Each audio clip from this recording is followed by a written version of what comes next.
Chapter 1, The Dangerous Man. The Milan flowers by the window quietly bloomed at some unknown time. Their fragrance was enchanting throughout one's life, but it couldn't conceal the ambiguity in the air. I have something to take care of, so I'm going out for a bit. Christopher Stone, the man who once possessed and bright without any restraint, was now dressed up neatly, standing beside the bed. And Bright kept her swollen eyes closed tightly, as if she hadn't heard him. Victor Everett lowered his eyes and gave a commanding look, like an emperor giving an order. Stay here obediently, don't go anywhere until I return. The answer was still silence. And Bright's prolonged silence finally provoked Victor Everett's displeasure. Daisy Forrest was suspended for investigation the day before yesterday. And Bright suddenly opened her eyes, her gaze bursting with boundless rage and hatred, like two sharp swords aiming to pierce through him. Only by doing so could she feel satisfied. Victor Everett chuckled indifferently, his deep, cold eyes tinted with sarcasm. The Forrest family has just experienced white hair sending off black hair. Tell me, if Daisy Forrest loses his dignity like now. Victor Everett, I'll fight you to the end.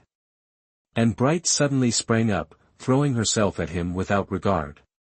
However, in the next second, Victor Everett had already firmly restrained her in his embrace without the slightest effort. Look at you, so full of energy, it seems I was too soft on you last night. Beast!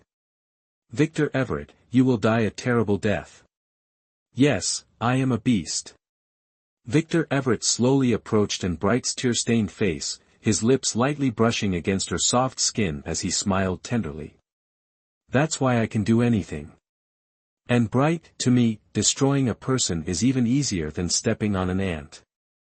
If you don't want Marcus Forrest to be unable to rest in peace because of her father's death, then be obedient, don't make me angry. If that happens, no one will have it easy.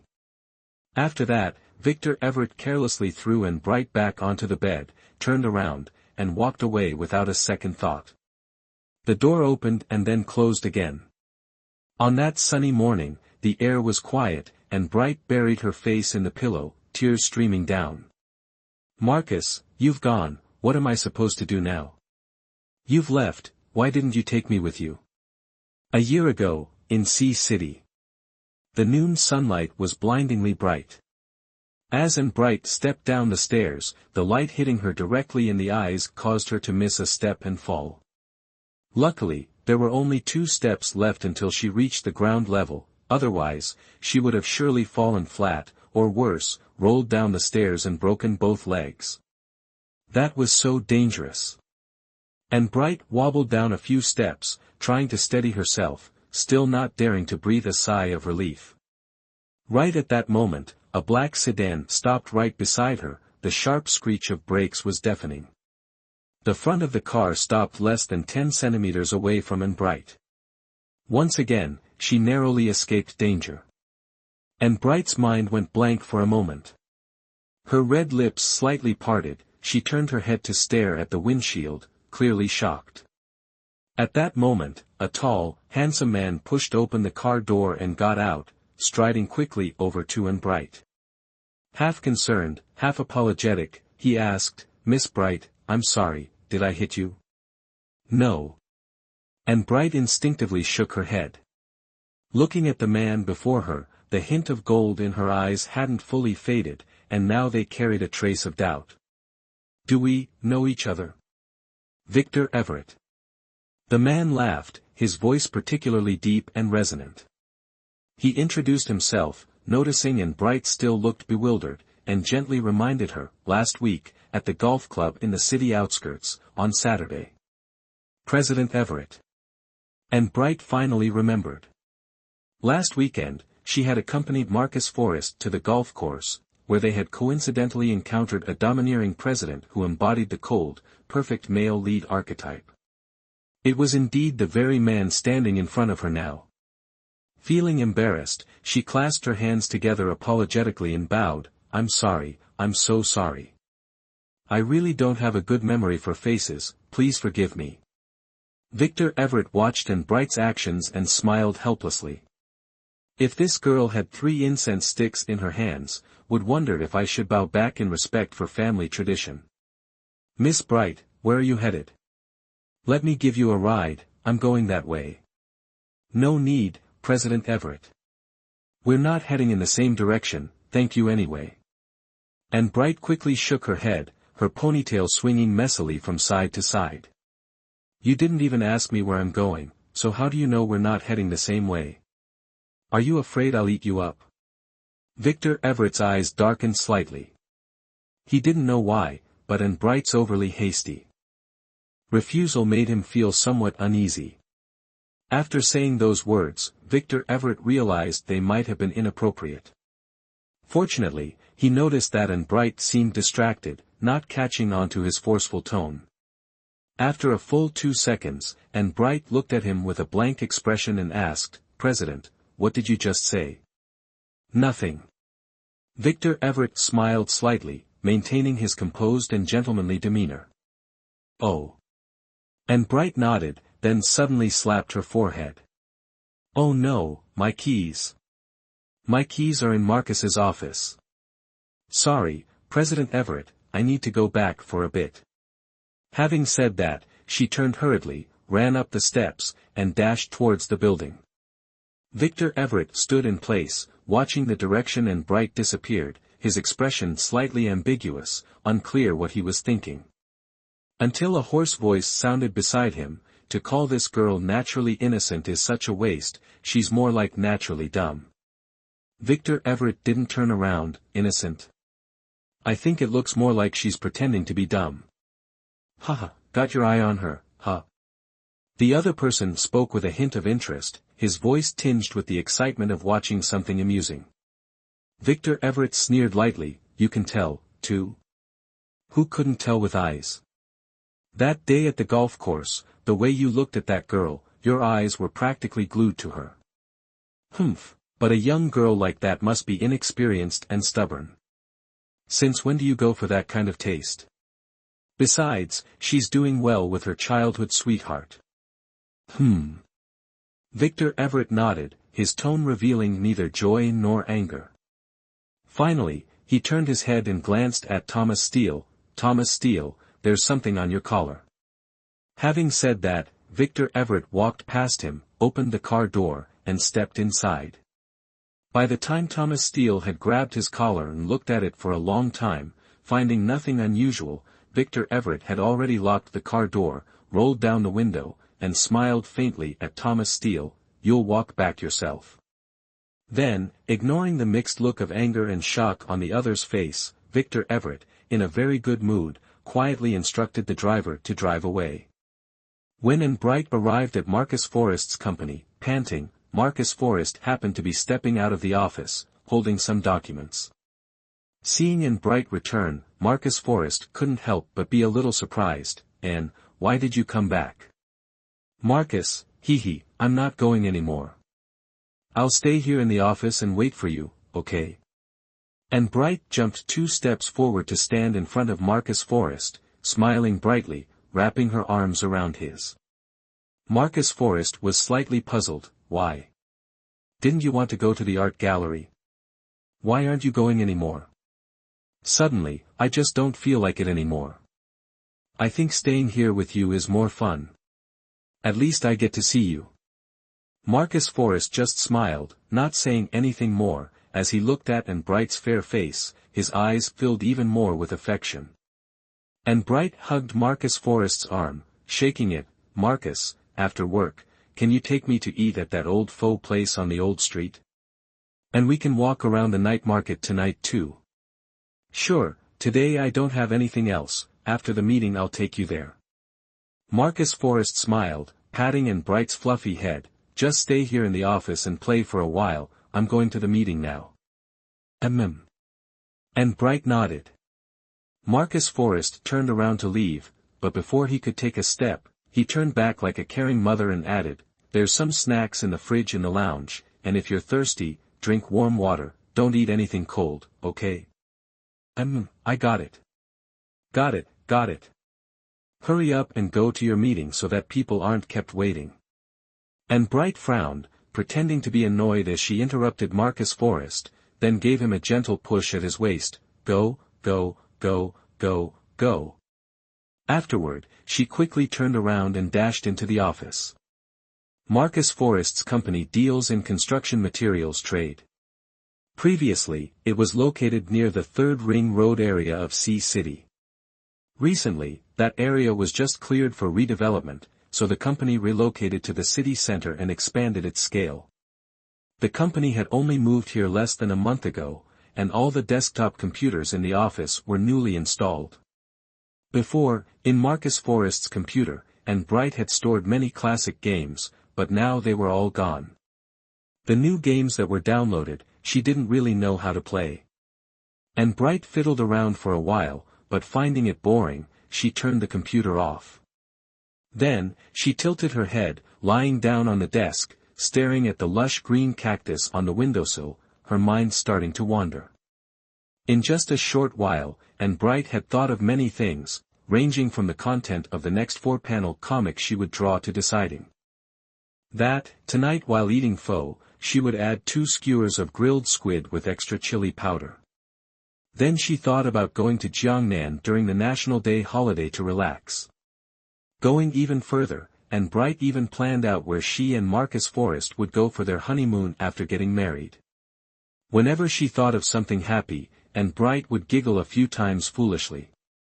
But as she was giggling, in and Bright's mind, a strange image suddenly appeared, a face that was both handsome and unfamiliar, Victor Everett. Immediately, and Bright shivered, a chill running from her spine straight to the top of her head. Why did she suddenly think of that person? It was surely a bad omen. And Bright no longer felt in the mood to daydream about the future. She frowned and sighed, changing her position, leaning back into her swivel chair. The happiness she felt earlier was completely gone. And Bright had always been very good at reading people, even to a nearly abnormal extent. So, even though this was only the second time she'd met Victor Everett, she had already quickly come to a conclusion about him. This was definitely not a good person, and it would be best to stay as far away from him as possible. This man, while outwardly polite and seemingly respectable, was actually entirely of a dangerous kind. Even though he wore the facade of a well-dressed man standing under the sun, it couldn't hide the coldness and danger emanating from him like that of a predator. Moreover, that day at the golf course, and Bright overheard others discussing Victor Everett, saying how powerful and talented he was, arrogant to the point where no one could compare, easily able to change the situation in the blink of an eye. For these reasons, she disliked Victor Everett. In fact, just a while ago downstairs, after refusing Victor Everett's offer to give her a ride, it wasn't that and Bright didn't hear what he said. He was certainly a frightening person. Openly resisting was not a smart choice, so and Bright chose to play dumb and run away. And in that moment, the invisible pressure and dissatisfaction radiating from Victor Everett really made and Bright unable to control herself, causing a few drops of cold sweat to break out. Even now, that feeling still lingered, making and Bright shudder. Thinking about it, she took a deep breath, hummed a little tune, and opened her computer again. Whatever, she thought, this person probably won't cross paths with her again. And even if they do, she would just avoid him as much as possible. Victor Everett can be whoever he wants to be, it has nothing to do with and Bright. Only, at that time, and Bright didn't know that what they call fated encounters can truly be so detestable. What surprised and Bright even more was that, just a few hours later, the two of them would meet again, separated by just one person, sitting on the same sofa. In the old street of the new city, there was a small eatery deep inside, which could be considered a long-established place. The shop wasn't large, and the decor could be called simple at best, yet it was bustling with customers all year round. If you happened to come during meal times, it often took more than an hour to find an empty seat. Today, and Bright and Marcus Forrest came quite early. When they arrived, the restaurant still had plenty of empty seats. And Bright and Marcus Forrest chose a corner by the window, which was both secluded and had a good view. Marcus Forrest went to the counter to order, and before he had been back at their table for long, the server started bringing their food. By this time, the restaurant had gradually filled up, and the space that had seemed a bit empty just moments before was now packed with customers. And Bright squinted, taking a bite of the grilled squid on the skewer, mumbling indistinctly, "Mm. This is just the flavor I've been craving for so long. Eat slowly, don't choke, nobody's taking it from you. It's fine." And Bright slurped a spoonful of faux broth while answering, her voice muffled. Then she turned her head and saw a young couple standing at the entrance, frowning as they searched for a seat, unable to find an empty one. And Bright immediately smiled brightly, her eyes curving like crescent moons, looking just like a cat that had stolen a fish. Sitting in a crowded restaurant, enjoying her favorite dish, watching others struggle to find a seat, seeing their different expressions of helplessness. This sense of happiness and satisfaction, along with a slight sense of schadenfreude, truly and Bright's favorite thing. Marcus Forrest watched as and Bright's small mouth continued to eat with growing joy, knowing exactly what was going on in her mind. He sighed gently, his warm smile tinged with a bit of helplessness. "Haha, and, when we leave later, I'll get an extra portion of fried dumplings for you to eat tonight, okay?" Sounds great. Then add 2 more boiled eggs, so I can have them with porridge tomorrow morning. All right. Marcus Forrest said, then got up and went to the counter to add to their order. However, there was no need to wait until the evening or the next morning. On the way to the night market, the fried dumplings and the 2 boiled eggs were all eaten by and Bright in the car. After cleaning up all the trash, and Bright turned her head to look at Marcus Forrest, who was focusing on driving, and suddenly put on a slightly sad expression. "Marcus, do you think I eat too much?" "Not at all, if you can eat, you're easy to take care of." "Haha. Seems like I need to work harder to make money then, otherwise I won't be able to support you." And Bright frowned, about to say something back, but Marcus Forrest's phone rang, so she only let out a light hum to show her displeasure. The call was from Charlotte Quinn, a friend of Marcus Forrest, and also someone who grew up with Bright. The conversation was quite long, mostly Charlotte Quinn talking while Marcus Forrest gave short responses, and then ended the call. Marcus Forrest glanced at Bright, his face seemed to show a hint of apology and hesitation. "And, I guess you want to say that I have something to do and can't go to the night market with you, right? That guy always steals my man from me, one day." "I knew it, out of 10 times Charlotte Quinn calls Marcus Forrest, 8 times he ends up dragging him away. And, Mr. Quinn called me to go to Galaxy, tonight the president of Vast Horizons Incorporated will be there, so I have to take the opportunity to have a few drinks and build some connections." Regarding Vast Horizons Incorporated, recently Bright had heard Marcus Forrest and his friends mention it quite often. It is a leading enterprise in Z Province, known for its influence. Just one move and the surroundings would be shaken. In recent years, the real estate market had declined, and Marcus Forrest's company, dealing in construction materials trade, had been affected quite a bit.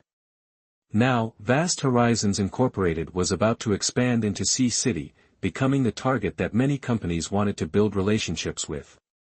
Marcus Forrest, what kind of person he was, Bright had known since childhood. He was someone who had never bowed down or flattered anyone, and now he was working hard to connect with Vast Horizons Incorporated, which showed how powerful that company must be. Bright didn't understand much about business, but she knew that establishing a good relationship with Vast Horizons Incorporated would greatly benefit Marcus Forrest. The only thing was that Marcus Forrest had been so busy lately, and now that he finally had some time to spend with her, it ended up being cancelled. It was truly disappointing. "Anne, are you upset?" "It's fine, I'm not upset. Just take care of your business. Just drop me off somewhere convenient to catch a cab. But, hey, it's okay to go socialize, but only drink 2 glasses, okay? Don't drink too much. It's all my fault, don't be mad at me, alright? You can't flirt with any of the girls there." "Not a single one, got it?" "Yes, I got it. I'll listen to you completely." Hee hee. "Anne." "Yes. If you don't mind, come with me." Sure, I'll come with you to help you turn down those drinks, so no one makes it difficult for you. Hee hee. Galaxy is one of the most upscale entertainment venues in Sea City, with top-notch ambience and style, and naturally, the expenses here aren't cheap. Every time and Bright had been here, it was with Marcus Forrest, sometimes with a big group of friends, other times just the two of them. Occasionally, when Marcus Forrest had some casual meetings with close clients, and Bright would accompany him. This time, the private room wasn't one they had been to before. The two were led down a long hallway by the attendant until they reached the room. As soon as the door was pushed open, and Bright immediately realized that agreeing to come here with Marcus Forrest was a mistake, a very big mistake. Because, at first glance, she saw the man sitting on the sofa in the middle of the room, surrounded by others as if he were the moon with stars worshipping around him, Victor Everett. Victor Everett again. And Bright looked at the man who wasn't exactly familiar, dazed for a few seconds.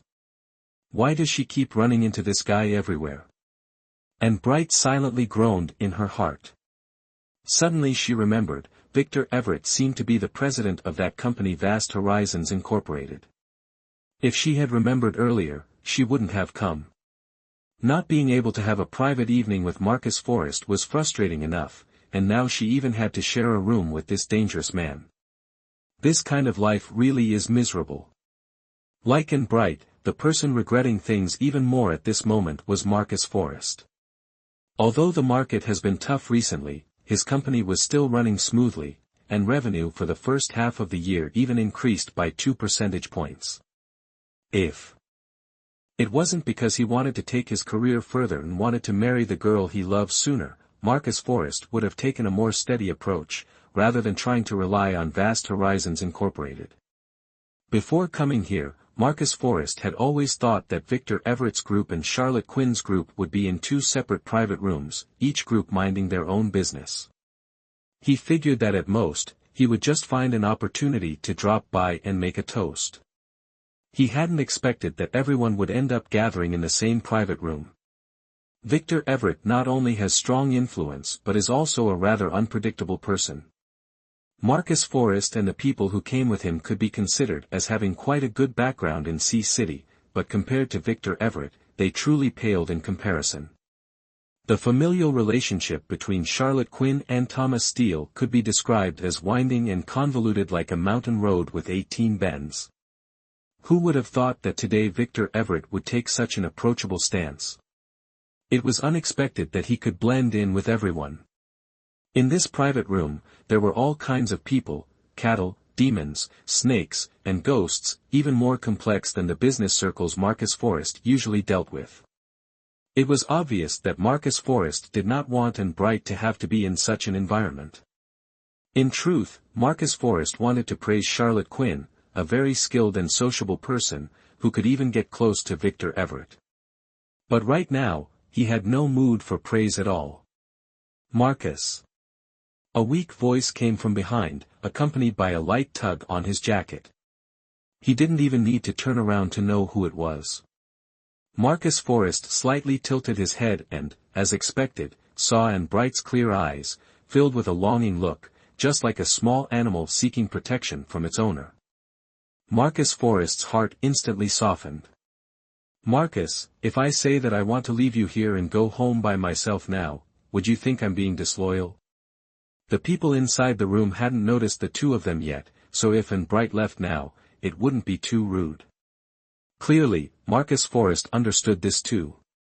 He was just about to say he would take her out when someone from inside called out. It was Charlotte Quinn. Marcus, you're here. Why are you standing outside?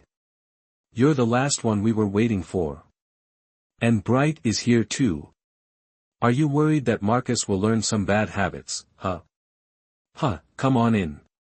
And now, many people who hadn't noticed them earlier had turned to look. Among them were some familiar faces for both of them, and some people that Marcus Forrest knew, but and Bright did not. Charlotte Quinn, you really are a loudspeaker. A real loudspeaker. The two people at the door, Marcus Forrest and Bright, cursed in their hearts simultaneously.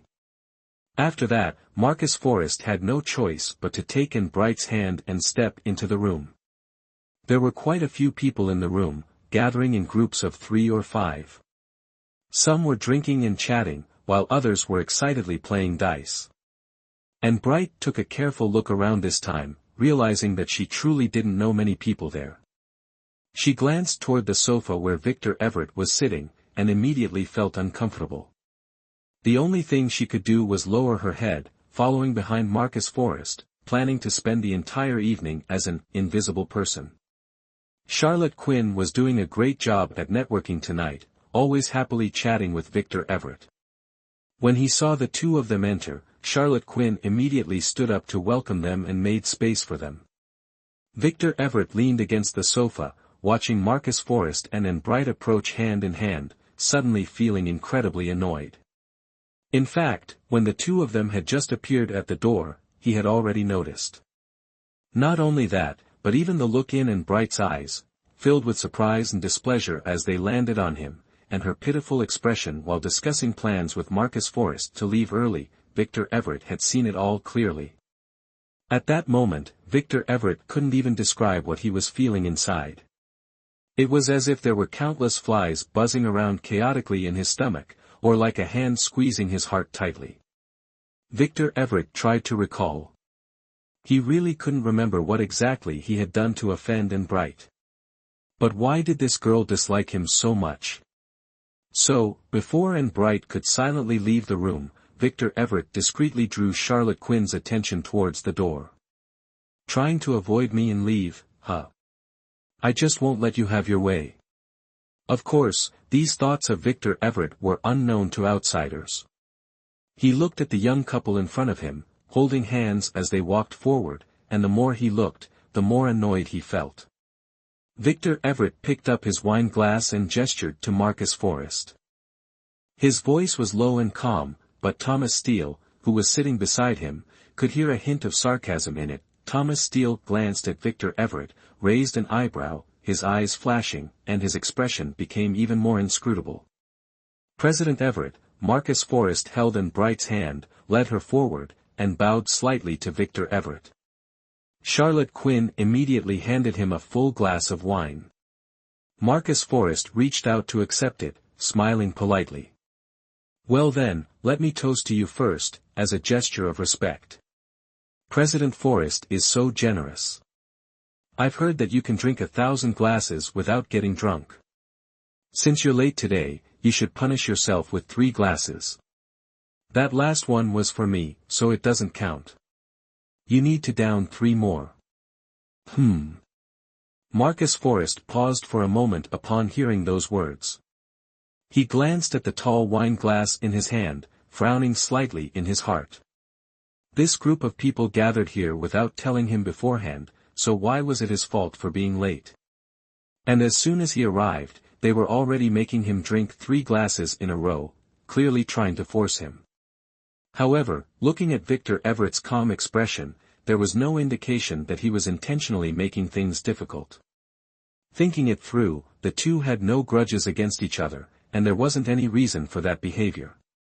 Moreover, Victor Everett had poured the drink himself, so even if it was intended to force him, Marcus Forrest would still have to drink it cheerfully.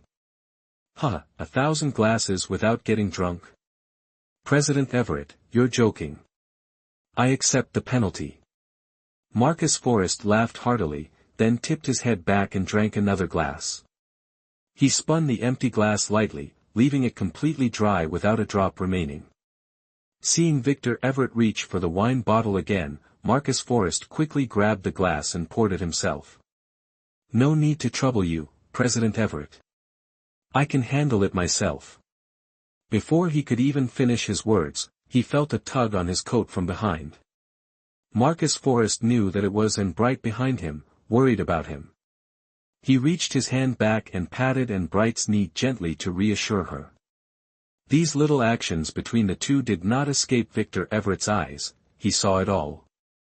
Victor Everett's thin lips curved slightly, a cold hint of a smile forming. He watched coolly as Marcus Forrest finished 2 more glasses of wine. After that, Victor Everett spoke, half smiling, half serious. good drinking capacity. Miss Bright, we meet again so soon. Today we really do have a lot of fate, don't we? Anne, did you meet President Everett today? When was that? Marcus Forrest asked, surprised. And Bright was still feeling distressed over Marcus Forrest having to drink 4 glasses in a row. Hearing her name mentioned, she paused a little before responding. Well. It was around noon. I happened to be passing by President Everett's company, and there was a small incident. Anne, what happened? Why didn't you tell me? Marcus Forrest asked, concerned. I'm fine. I just lost my balance a bit while stepping down the stairs, sprained my ankle. It just so happened that President Everett's car was passing by, and he saw the most embarrassing moment of mine. Miss Bright is a beauty, even being embarrassed is not a problem, nobody would laugh at you, Victor Everett laughed loudly. But Miss Bright wearing flat shoes and still managing to trip, that's pretty impressive, Victor Everett laughed again, his eyes slowly moving down to Anne Bright's feet. His gaze lingered on her delicate, pale ankles, and a fleeting thought crossed his mind, wondering what it would feel like to hold those ankles in his hands. The gaze of Victor Everett could only be described as audacious, making Anne Bright feel as if she were being teased. She pulled her feet back uncomfortably, just in time to catch Victor Everett raising an eyebrow subtly at her, his eyes carrying a mocking glint. Anne Bright felt her face heat up. She glared at Victor Everett in frustration, but unexpectedly, he had already shifted his gaze elsewhere, starting a conversation with Marcus Forrest. Anne Bright felt angry inside, but there was nothing she could do. She had no choice but to lower her head, grab some snacks on the table, and stuff them into her mouth, chewing as if she were biting into the flesh of the man beside her. After that, the atmosphere between the two men became very cordial. Victor Everett and Marcus Forrest spent the entire evening talking happily. They talked about everything, from project bidding to the stock market, from the global economic landscape to the culture and customs of Sea City, as if they were old friends reunited after a long time, with endless things to discuss. However, Anne Bright felt extremely uncomfortable the entire night, as if sitting on pins and needles. She didn't know if it was because she was being overly sensitive or paranoid, but she always felt that even though Victor Everett was enthusiastically talking with Marcus Forrest and paying no attention to her, his gaze seemed to occasionally sweep over her. It seemed unintentional, but in that ambiguous smile, there appeared to be a subtle hook, making Anne Bright feel like her whole body was aching, and a chill settled into her heart. Each time that happened, Anne Bright wished she could leave immediately, dragging Marcus Forrest out of there. But all of that remained just a thought, she could only endure it quietly, silently cursing Victor Everett hundreds of times more in her mind, then continued staring dully at the tea table in front of her. Anne Bright didn't want to make things difficult for Marcus Forrest. Anne Bright also didn't want to leave herself alone to deal with that big bad wolf and then go home comfortably to lie back on her bed. Time ticked by slowly, and Anne Bright's legs were already feeling numb, her back sore. Finally, she couldn't take it anymore, quietly said, "Excuse me," then stood up and left the private room, intending to go outside for some fresh air. It was peak time, and the corridor was bustling with people, making the atmosphere rather chaotic. Anne Bright hesitated for a moment to figure out the direction, then followed the signs on the wall to head outside. In the middle of summer, the evening was still hot, with waves of heat rolling through the air like a steaming oven. Perhaps it was because she had been in the cool air-conditioned private room for too long that, after standing outside for barely 2 minutes, Anne Bright started feeling dizzy and suffocated. Right at that moment, a sports car sped past, its exhaust fumes mingling in the air, drifting into her nose and worsening her discomfort. Anne Bright sighed helplessly and slowly made her way back to the private room. Upon her return, she found that Marcus Forrest was no longer there. The seat where he had been was now occupied by a woman with long hair. The woman had her back to the door, so Anne Bright couldn't see her face, but her body was curvaceous and seductive.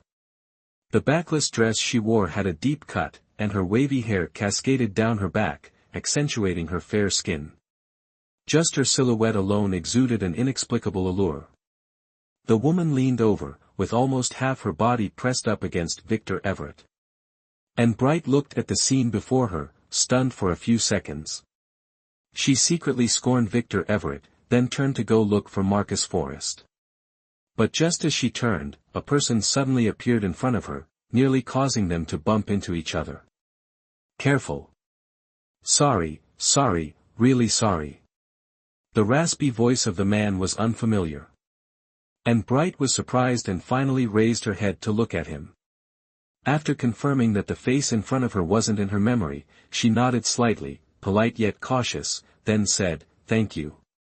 What she meant was, "It doesn't matter if you know me or not, I don't want to know you, and it would be best if you didn't hang around in front of me being a nuisance."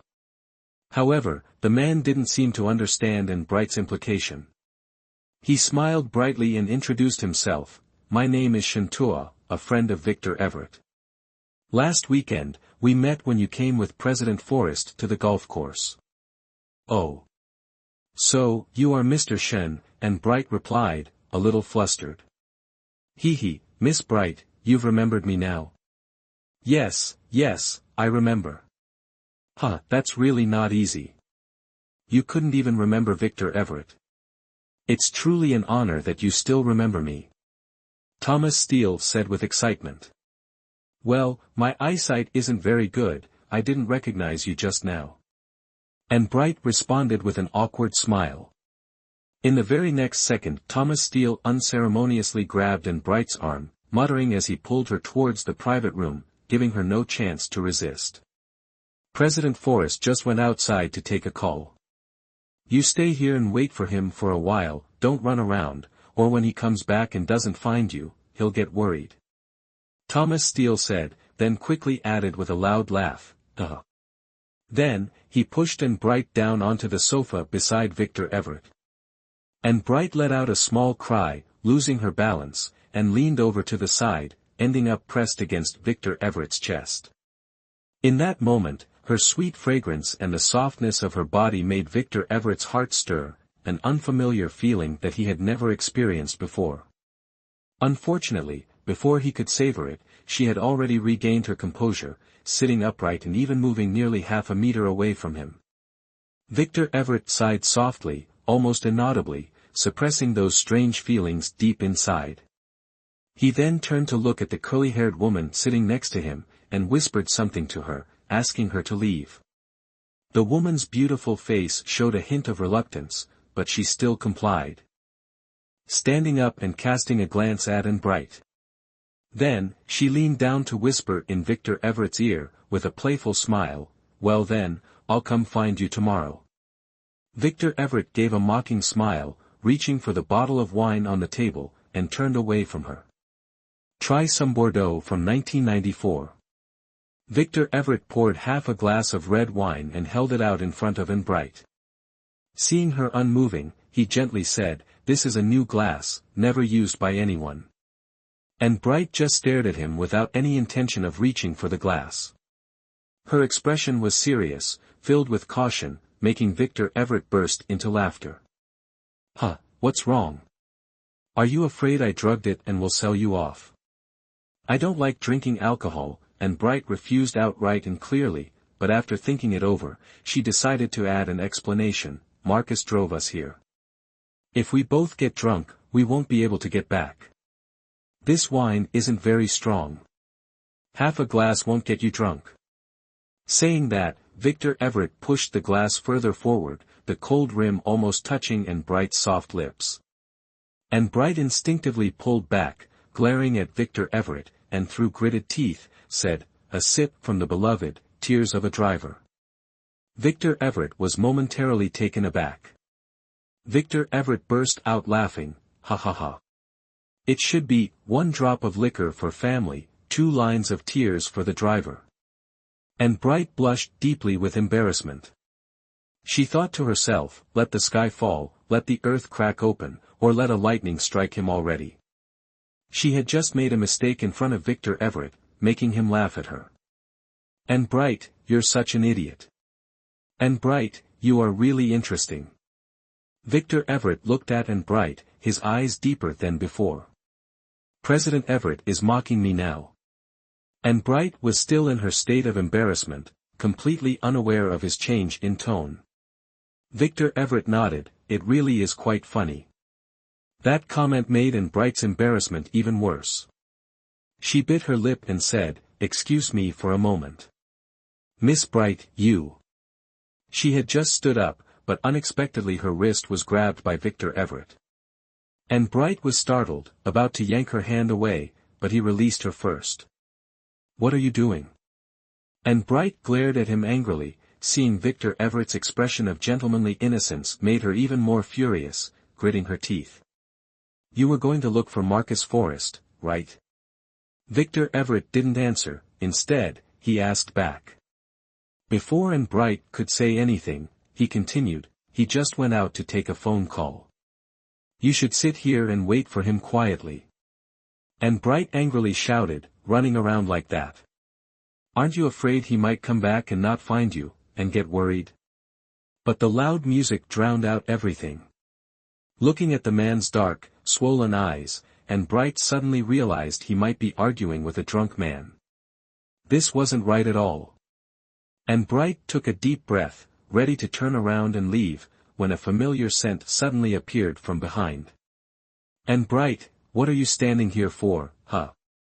A familiar voice called out, making and Bright's heart instantly relax. He turned around and saw Marcus Forrest, and immediately, all his anger and grievance came rushing back. What's wrong? Marcus Forrest sensed something was off about and Bright's emotions. Where did you go? Why didn't you say anything to me? And Bright asked, his voice full of reproach. Oh, I'm sorry. Marcus Forrest thought and Bright was just upset because he couldn't find him, so he smiled gently, patting and Bright's waist. I went outside to take a call. After speaking, he turned back to the sofa and nodded to Victor Everett, General Manager Everett, I'll take my leave now. General Manager Forrest, won't you stay a bit longer? Victor Everett raised his glass, signaling. No, and Bright has to get up early tomorrow. Marcus Forrest replied. Well, that's fine. Victor Everett said casually, standing up, and as if remembering something, added, next Friday, there will be a charity event at Nam Ho Clubhouse. If General Manager Forrest has time, feel free to stop by. Huh, definitely. Marcus Forrest laughed and nodded. Then see you next time. Victor Everett said lazily, reaching out his hand to shake Marcus Forrest's. Marcus Forrest nodded in response. Marcus Forrest shook hands with the person in front of him and said, see you next time. Today, Marcus Forrest had drunk quite a lot, and when he left the Galaxy Nights bar, he was staggering and almost slipped on the steps. Fortunately, the doorman quickly caught him, otherwise, and Bright might have been dragged down as well. After the doorman and Bright managed to get Marcus Forrest into the passenger seat, Marcus Forrest frowned, leaned against the seat, and immediately fell asleep. Marcus Forrest was in business, frequently entertaining guests. To make things more convenient and to avoid bothering his parents, he bought a small apartment near the Second Ring Road. Although Anne Bright had obtained her driver's license right after graduating from university, her driving skills were really not that good. The journey from Galaxy Nights to the apartment should only have taken about 20 minutes, but she took nearly an hour and a half. While waiting at a red light, she saw 2 policemen on duty, and Anne Bright turned pale with fear. Today, she was driving without a license. But then she remembered that everything was now linked through the system, and as long as she had her ID card number, it would be fine. She realized she was just scaring herself for nothing, a completely unnecessary fright. Feeling nervous all the way, she finally managed to drive to the destination safely. When the car drove into the underground parking lot and went over a speed bump, Marcus Forrest was jolted awake, opening his eyes. Perhaps having slept a bit during the drive, he now looked much more alert than before. And Bright. Marcus Forrest opened his eyes, are you awake? And Bright was struggling with parking the car. Hearing Marcus Forrest's hoarse voice, he just smiled but didn't dare lose focus, his eyes still glued to the steering wheel, trying to concentrate. "What time is it now?" Marcus Forrest asked. "About 11:30. "Oh." Marcus Forrest frowned slightly, seeming uncomfortable. "It's this late already, don't go back, just stay here for the night." And Bright didn't answer, and finally managed to park the car properly in the space. Then he spoke, "No, Marcus. Tomorrow is the first day of the art exhibition, and I still have a lot of materials at home that I need. I'll take you tomorrow. First, we'll go to your house to get the materials, then we'll head to the gallery," Marcus Forrest suggested. "And what time will we have to get up for that?" And Bright glared at Marcus Forrest, seeing his pale face, and couldn't help but frown. "You drank so much today, you shouldn't wake up early tomorrow. Anyway, it's the weekend." "I'm fine," Marcus Forrest said with a light smile. "Then you might as well just not sleep tonight at all," and Bright pouted, his voice showing his displeasure. "No, I won't do that," Marcus Forrest smirked. "I'll drive myself home." "Are you sure?" Marcus Forrest raised his eyebrows and, with no mercy, teased, "And Bright, with your driving skills, if you drive from here back home, you'll probably arrive at noon tomorrow." And Bright remained silent, a somewhat embarrassed expression appearing on his face. Marcus Forrest sighed softly, patting Bright on the head. "You're driving while tired like this, and it makes me even more worried. Listen to me, okay?" "All right then." And Bright bowed his head, agreeing. However, that night, neither of them got any sleep. Marcus Forrest had drunk too much. As soon as he got home, he rushed straight to the bathroom, throwing up until he was dizzy and disoriented, and then spent almost the entire night in there without coming out. And Bright stayed by his side, extremely worried, running back and forth taking care of the drunkard, all the while cursing Victor Everett, the one who had forced Marcus Forrest to drink, countless times in his mind. As for Victor Everett, he wasn't having an easy night either.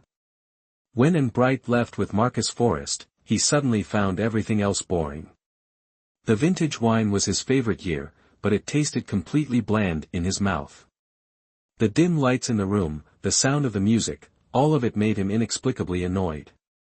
So he called his driver, said nothing to anyone, and left the bar on his own, heading back to the villa. The butler informed him that Miss Milo had called. Milo was a popular host on the C-City TV station, and also the one who had captured Victor Everett's attention most in recent times. At that moment, Victor Everett just hummed lightly without saying anything more. With one foot on the stairs, he turned back and instructed the butler to call her and tell her to come over immediately. Milo arrived quickly, her face filled with an undeniable look of joy. The villa was Victor Everett's private territory. Although he was known for his romantic ways, he had never brought anyone here before. Among the women around him, Milo was the first to step foot in this place. This undoubtedly made her perceive an unusual signal, and it stirred up some special thoughts in her heart. Milo was very beautiful, with fair skin and a tall figure. Her gaze and demeanor were full of charm, making it hard for anyone to resist. However, the moment she appeared before Victor Everett, he immediately lost interest. Victor Everett looked at Milo's face, her eyes meticulously made up, and he even felt a slight sense of disgust. "2 million, tomorrow I'll have someone transfer it to your account." A statement with no context, causing the woman, who had been all smiles a moment ago, to almost burst into tears instantly. "Victor, did I do something wrong?" Milo asked, her voice choked. "You didn't do anything wrong. I'm just tired of it," Victor Everett said coldly. "Don't treat me like this.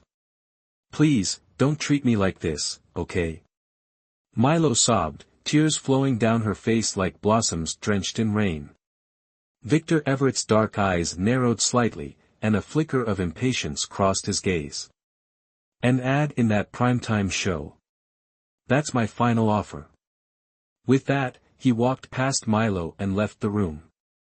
Thanks to the prior promotion and the fact that today was a weekend, the first day of the art exhibition saw a large crowd of visitors. Even though the entire morning had passed. And Bright was exhausted, but she still felt very happy inside. Today, she had a wonderful start. Out of the 2 pieces she brought to the exhibition, one was sold in less than 5 minutes after being displayed, making it the first artwork to be sold at the event. It was a landscape painting of Jiangnan, measuring 1.5 meters by 1 meter, exuding grandeur while retaining a delicate charm, a piece that Anne Bright was incredibly proud of. For Anne Bright, the 20,000 was not important. What mattered was the feeling of being recognized, something that couldn't be measured by money.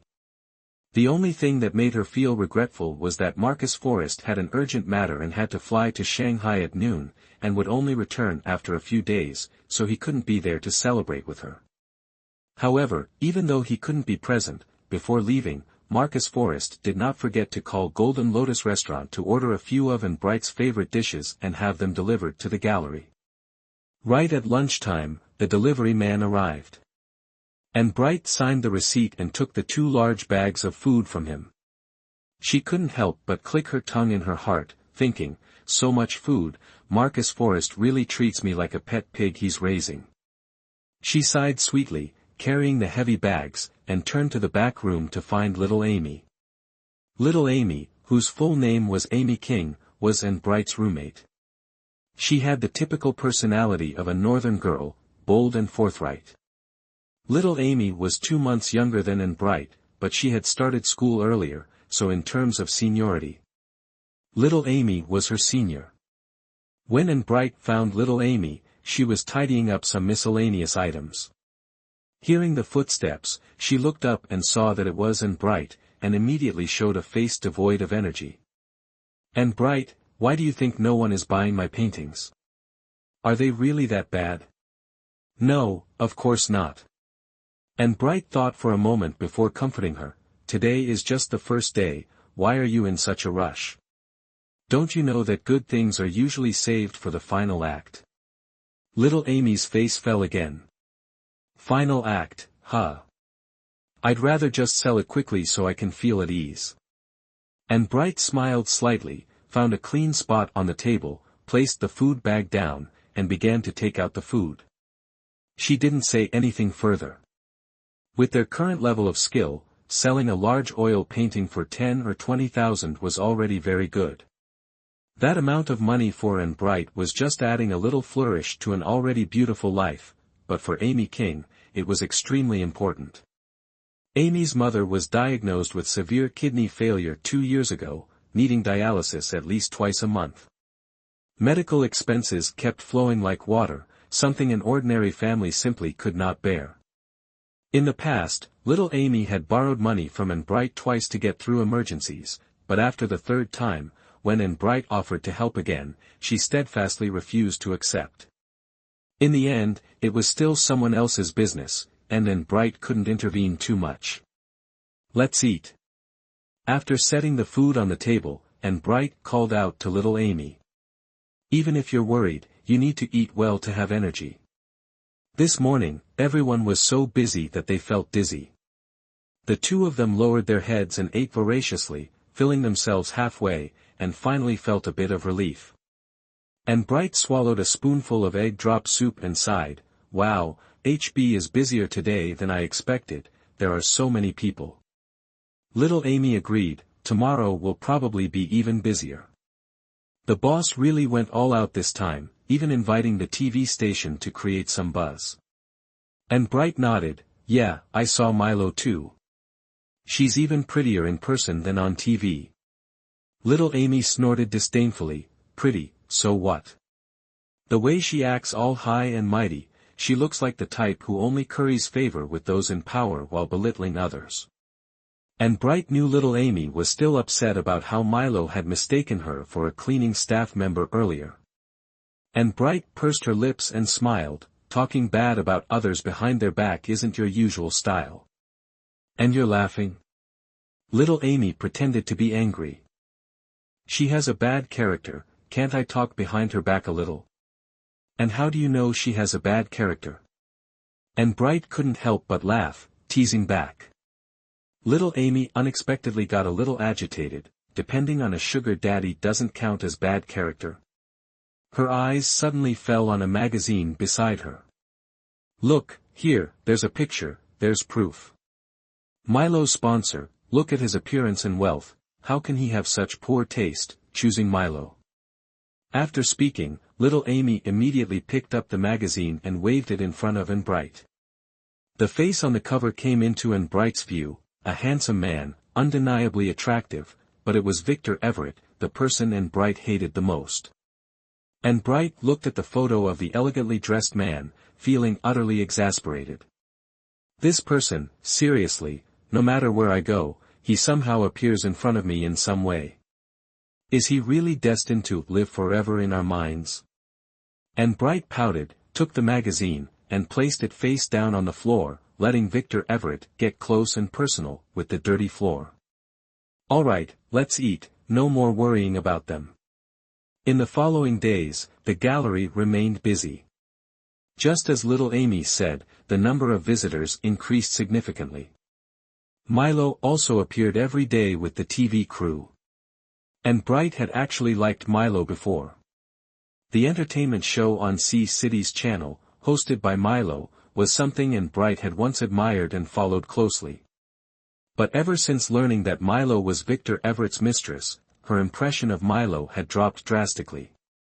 Looking from one side, Milo seemed vain, from another, she appeared spiteful and bitter. Truly, the more Bright looked, the more she couldn't stand it. The art exhibition lasted for a week, and soon it was the last day. Little Amy's painting had been hanging there all week and was finally sold on the last morning. She had been upset all week, but now she was smiling brightly, and her happiness spread to Bright, making her happy as well. On the last morning, the number of visitors to the exhibition seemed particularly high. The two girls were busy for a while, and by the time they had a moment to rest, it was already long past lunchtime. The feeling of hunger had passed, and now there was only an empty, uncomfortable feeling in their stomachs. Bright opened her lunchbox, and as soon as she smelled the cold, greasy food, she felt nauseous. She turned to look at little Amy and saw that she had no appetite either. Forget it, don't eat this. Bright casually tossed her chopsticks aside and took the lunchbox from little Amy's hands. Just looking at it makes me want to throw up, and it's cold, eating it will only hurt our stomachs. Come on, let's go out and eat. Bright. Little Amy looked at her, her face showing a bit of helplessness. The gallery was located in the most expensive area of C-City, a place known for its high-end consumer prices. A meal here could easily cost enough for little Amy to live on for a whole week. The exhibition wasn't over yet, and they couldn't go far. Bright knew little Amy was worried about the money and sighed. Beautiful, let me treat you. Remembering that little Amy had a strong sense of pride and dignity, Bright added, and I still have 2 discount vouchers for Rum Restaurant, they expire tomorrow, and it's a 50% discount, such a waste if we don't use them. Little Amy hesitated a bit, and after about 2 seconds of thought, she slammed the table and stood up boldly, all right, let's go. We made money today, Big Sis will treat you. Rum Restaurant was only about a 5-minute walk from the gallery. Since it wasn't meal time, there weren't many customers in the restaurant. Bright really liked the desserts here, she often came with Marcus Forrest and was considered a regular. As for little Amy, this was her first time visiting. Seeing the menu entirely in English, she felt a bit uneasy and just told Bright to decide for her. Bright wasn't shy, she estimated the price and ordered a meal for Amy according to her own taste. The food came quickly. Halfway through the meal, Bright got up to use the restroom. When she returned, she received a call from Marcus Forrest in the hallway. Marcus Forrest had been very busy recently with business in Shanghai, so busy that he didn't even have time to say goodnight. Today, he finally had a bit of free time, and the first thing he did was call Bright. As for Bright, it had also been over a week since she last had a proper conversation with Marcus Forrest. And Bright held her phone, standing in the hallway, murmuring for a long while before finally ending the call reluctantly. But when she returned to the restaurant, she found that inside there was a war between women happening live. And the two women arguing like two fighting hens were none other than Amy King and Milo. What on earth is going on here? And Bright stared blankly at the two of them from not far away, taking a moment to react. By the time and Bright snapped out of it, Milo had already raised her hand, aiming straight at Amy King's face to slap her. Without thinking, and Bright immediately rushed over. But the distance was too far, and she didn't make it in time. The crisp slap landed squarely on little Amy's face, leaving an immediate, bright red mark. Milo seemed unwilling to stop. She raised her hand again, ready to hit. Stop! Almost simultaneously, and Bright grabbed Milo's wrist and held it tightly. What right do you have to hit someone? Milo hadn't expected anyone to step in and stop her, and she was stunned for a moment. Then, the pain from her wrist made her even angrier. She glared at and Bright and spat out, "Who the hell are you, you piece of trash? Trash still makes me human, better than being a mad dog." And Bright retorted without hesitation. "Apologize now." And Bright glared at Milo, her gaze icy. "Ha!" Milo suddenly burst into laughter, her eyes filled with contempt. "Someone like you thinks they deserve that?" After speaking, she raised her other hand, swinging it towards and Bright's face. And Bright frowned in annoyance, and without waiting for Milo's hand to touch her, she forcefully pushed her away. And then, something unexpected happened. Milo, wearing a pair of delicate high heels, stumbled back a few steps, and it was no surprise that her feet twisted, causing her to fall to the side. Amidst Milo's high-pitched scream, her whole body hit a dining table before collapsing onto the ground. The wine bottle and tall glasses on the table wobbled and fell to the floor beside her, shattering into pieces. The sudden turn of events left everyone present in shock. And Bright looked at the scene in front of her, and a feeling of guilt and helplessness suddenly rose in her chest. Although Milo was very obnoxious, it wasn't enough for her to actually harm her. She just wanted to push her away. "Are you okay?" And Bright asked, her voice filled with worry. "What happened here?" A deep male voice rang out at the same time as and Bright's. Instinctively, and Bright turned around, her gaze unexpectedly locking with a pair of deep eyes. "President Everett." A familiar and surprised voice rang out again, reaching in Bright's ears. "And Bright?" And Bright raised her head, her gaze directed toward the group of people standing behind Victor Everett. This time, she almost wanted to cry. "Uncle. Uncle Forrest. Who would have thought to meet acquaintances in a situation like this, and even meet a whole group of them at once?" Victor Everett was directly involved in this incident and was also the backer of Milo. Alexander Bright and Davies Forrest, one was and Bright's uncle, and the other was Marcus Forrest's father. Alexander Bright and his group had come to the third floor of the building to attend a meeting in the multimedia banquet hall. Victor Everett, on the other hand, was there to meet a client. The two groups encountered each other on the staircase and just happened to witness the end of this farce. And Bright's gaze swept over each of them before finally stopping at the middle-aged man stepping forward from behind Victor Everett. She lowered her head, standing still and silent. "And Bright, what happened?" the middle-aged man asked again. "Uncle."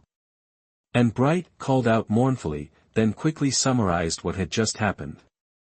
Alexander Bright listened in silence. His eyes unintentionally or intentionally passed over Victor Everett's face, noticing that he had no intention of speaking up in defense, acting instead as if he were a stranger. Alexander Bright quickly understood the implication. He gave a symbolic scolding to his niece, then comforted Milo, stating that they would bear all medical costs. By now, Milo had been helped up from the ground by her assistant. Her teary eyes glanced over at Victor Everett, and seeing the man truly drawing a clear line between them, she wisely chose not to say anything more.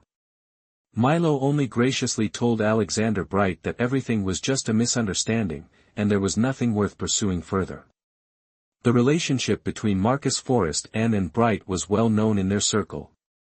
Davies Forrest was currently on a promising career path, absolutely not someone people wanted to offend. Alexander Bright understood this well, and Milo, despite her fame, knew her place. She was merely a local TV host, nowhere near capable of standing against the Bright family. Thus, this farce came to an end. Though Milo fell quite hard, she wasn't seriously hurt, only some shards of broken glass had cut her arm, causing it to bleed quite a bit. Therefore, those who needed to go to the hospital went to the hospital, and those who needed to return to the meeting went back to their meeting. And Bright lowered her head, feeling extremely downcast. Even though she had never been the most obedient child. Growing up, in the eyes of the elders, she was always a well-behaved, dutiful girl. Moreover, with Marcus Forrest protecting her, she never needed to step forward to handle any trouble. Yet today, she had broken that record, not only injuring Victor Everett's little lover right in front of him but also being caught by her uncle and Marcus Forrest's father. It was really quite humiliating. Little Amy knew the situation had started because of her, so she insisted on going to the hospital with them. However, Bright was resolute, forcing her to return to the gallery while preparing to go herself. It was good to help a friend, but the person injured was because of her actions, and now that everything had been exposed in front of these significant figures, little Amy was really no longer involved. Bright watched as Milo's assistant helped her out the door, and then she hung her head and followed them out. At that moment, in front of Bright, an arm reached out. Victor Everett slightly blocked Bright's way. "Come along with me." Saying this, he grabbed Bright's arm, not giving her a chance to protest, and pulled her out of the restaurant, pushing her into his car. This was a great opportunity to be alone with the young girl, and Victor Everett certainly wouldn't miss it. Moreover, Milo had been by his side for half a year already, and Victor Everett knew her personality well. He truly didn't want Bright to suffer any grievances. However, Victor Everett's actions, in Bright's eyes, were interpreted in a completely different way. She had injured his lover, and now he was ready to get even with her as a family member. In fact, for a brief moment, Bright suddenly had an extremely absurd thought. What if Milo was pregnant with Victor Everett's child, and she didn't know, and the push she had given caused some unintended consequences? Thinking of this, Bright couldn't help but shiver. "What's wrong?" Victor Everett noticed Bright's small movement through the corner of his eye, and turned to look at her. "Is the air conditioning too cold?" No, it's not." Bright hurriedly shook her head, while discreetly inching toward the car door, trying her best to keep as much distance as possible from Victor Everett.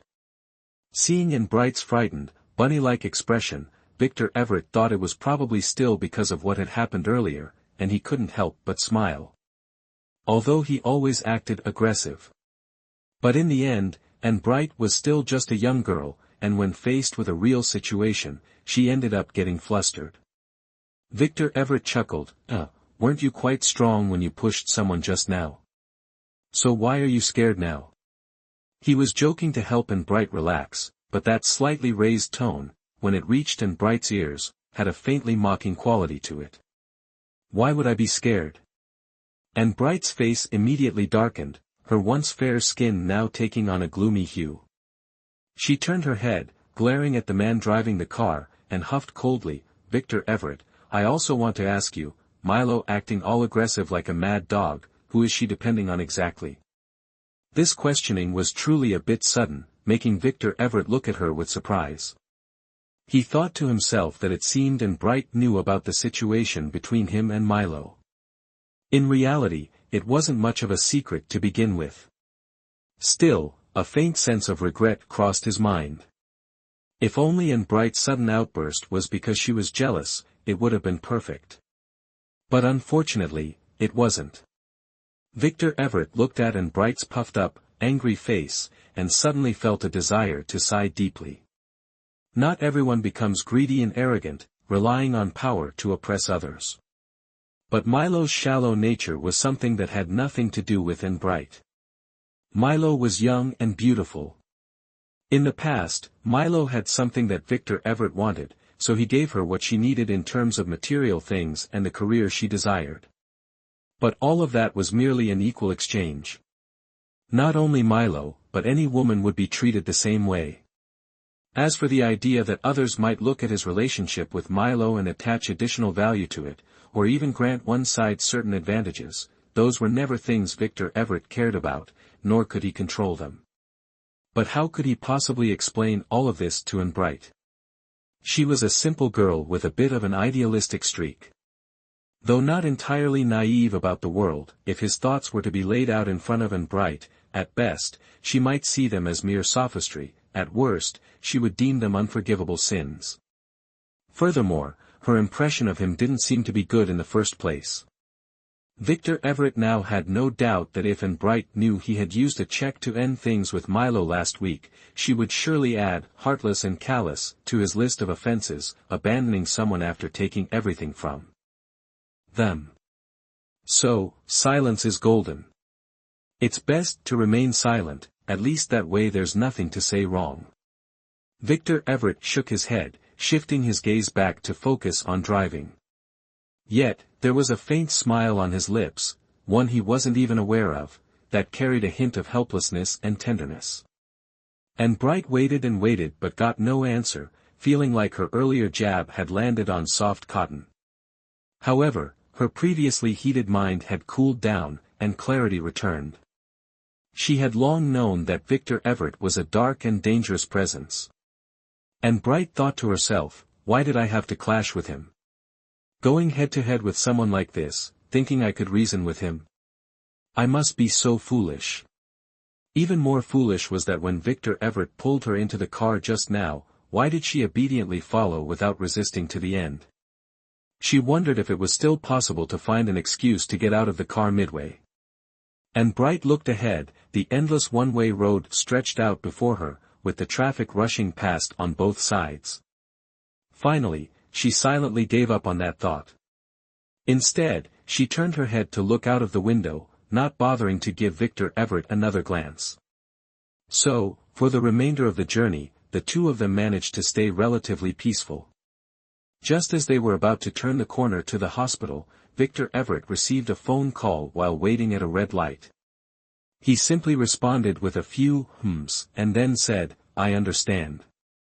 After ending the call, he turned to look at the person beside him, who was still gazing out of the window, Anne Bright. Yes. Anne Bright turned her head with a confused expression. What is it, General Manager Everett? From Victor Everett to General Manager Everett this time, he internally raised an eyebrow slightly but kept the smile on his face. I have an urgent matter, quite pressing, so I won't be able to go to the hospital with you.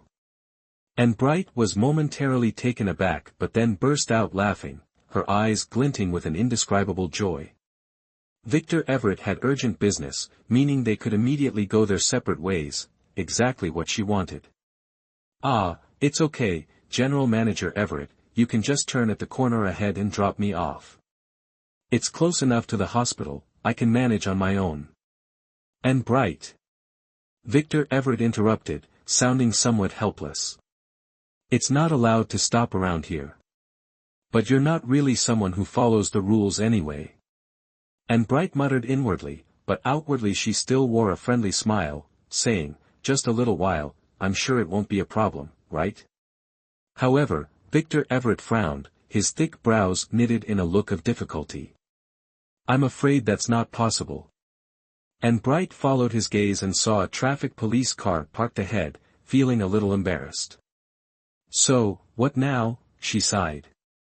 Why don't you just take me to the hospital then, it's not that far anyway. Sorry, if I take you there, I won't make it on time. Victor Everett glanced at her, looking genuinely troubled. There's no other way, you just come with me first. I promise I'll take you home tonight. The moment he finished speaking, the red light turned green. Without waiting for Bright to protest, he stepped on the gas, and the car shot forward like an arrow leaving the bow. "Ay!" Bright screamed, completely unprepared. She looked out the window, watching the scenery whiz past, and her anger started to boil over. She suddenly turned her head, glaring at the man beside her, her hands clenched into fists. Bright almost used up all her strength to stop herself from lunging forward and scratching his face until it was covered in marks. "General Manager Everett, what do you mean by this?" Victor Everett glanced at her, his expression innocent, his voice filled with sincerity. "Bright, I'm not lying to you. I really have an urgent matter." "But what does your urgent matter have to do with me?" Bright asked angrily. "It has nothing to do with you," Victor Everett replied calmly. Before Bright's anger could explode, he quickly explained, "I'm really in a rush to meet a very important business partner. Today is my fault. Just bear with it a little. I promise after finishing my business, I will take you home, okay?" His low voice with the slightly rising tone at the end carried a hint of coaxing. Unfortunately, Bright was unmoved. "Then just find a spot by the road and let me off." "I already said, you can't park here," Victor Everett sighed, a hint of real helplessness in his voice. He thought back to what Thomas Steele said before, this girl really wasn't easy to deal with. In situations like this, shouldn't she be gentle, understanding, and just follow his arrangements? "Bright, just understand my position a little. This whole area is one-way streets. Whether I take you to the hospital or find a suitable place to drop you off, I'll have to go quite far. Going back and forth like that, how can I still be on time?" "But..." "No buts," Victor Everett's voice clearly carried a hint of impatience. He lifted his gaze to glance at the rearview mirror, his eyes revealing a hint of mockery. "Bright, if I'm delayed by even just a minute, I might lose a deal worth billions. Do you think, between that and a few $100,000 for your medical fees, which one is more important?" After saying that, Victor Everett continued driving, his expression cold as ice, not giving Bright even a sidelong glance. In that moment, the aura emanating from Victor Everett was truly overwhelming, so powerful that Bright felt completely out of control, the hairs on her body standing on end. After considering things over and over again, Bright finally decided to silently endure and mutter curses in her heart, rather than explode in front of him. Despite feeling furious to her core, and despite having a small foldable fruit knife in her bag, she ultimately lacked the courage to put it to Victor Everett's neck and force him to stop the car. Forget it, a good girl doesn't argue with a lazy man. Someone like Victor Everett, I can't confront, but I can endure. Bright reassured herself. "Endure a little longer, when we get there, I'll call a cab to get back myself." But when the car passed by the reservoir in the outskirts and Victor Everett still showed no intention of stopping, Bright began to really panic. She no longer cared about maintaining a cold silence with him. She turned to look at Victor Everett, her face full of anxiety, her voice trembling. "Why you? Why haven't you stopped yet?" Victor Everett glanced at her, amused. "We haven't reached our destination yet, of course I can't stop." "Where, exactly are you taking me?" "The Red House is one of the top private clubs in Sea City, operating under an exclusive members-only system. Those who spend money here are immensely wealthy individuals, and what makes this place unique is not just the highly coveted VIP card, but also its one-of-a-kind geographical location, nestled deep in the mountains, surrounded by beautiful scenery, yet entirely inaccessible by any public transportation." This made Bright wonder how she would get back later. "Mr. Everett, could you stop the car and let me out here? There are no police, and no surveillance cameras either," Bright suggested, her voice gentle but carrying a hint of unease. "No," Victor Everett immediately refused, his expression showing that he genuinely seemed to care for her. "This place is desolate, how can I leave a girl like you out here alone? It's too dangerous. But I have something to do tomorrow, I can't be home too late," and Bright pleaded softly, her voice almost cracking, sounding like she was on the verge of tears. These words made Victor Everett hesitate for a moment. "Don't worry, it'll be fine," he replied gently, his tone calming. "I promise you won't be home too late." After saying that, Victor Everett pressed harder on the gas pedal, speeding up the car. For a fleeting moment, he really had the impulse to drive deep into the mountains and become an uncontrollable beast with this girl. But he decided to temporarily let it go. A little rabbit, Victor Everett thought, should always be tormented slowly before being eaten in one bite. That's the fun part. Episode 5, Lamb to the Slaughter. After passing the reservoir, the distance to the red house wasn't far. And Bright didn't know how long Victor Everett would need to negotiate this business. Originally, she had just planned to sit in the car, play a few small games, and wait for him to finish.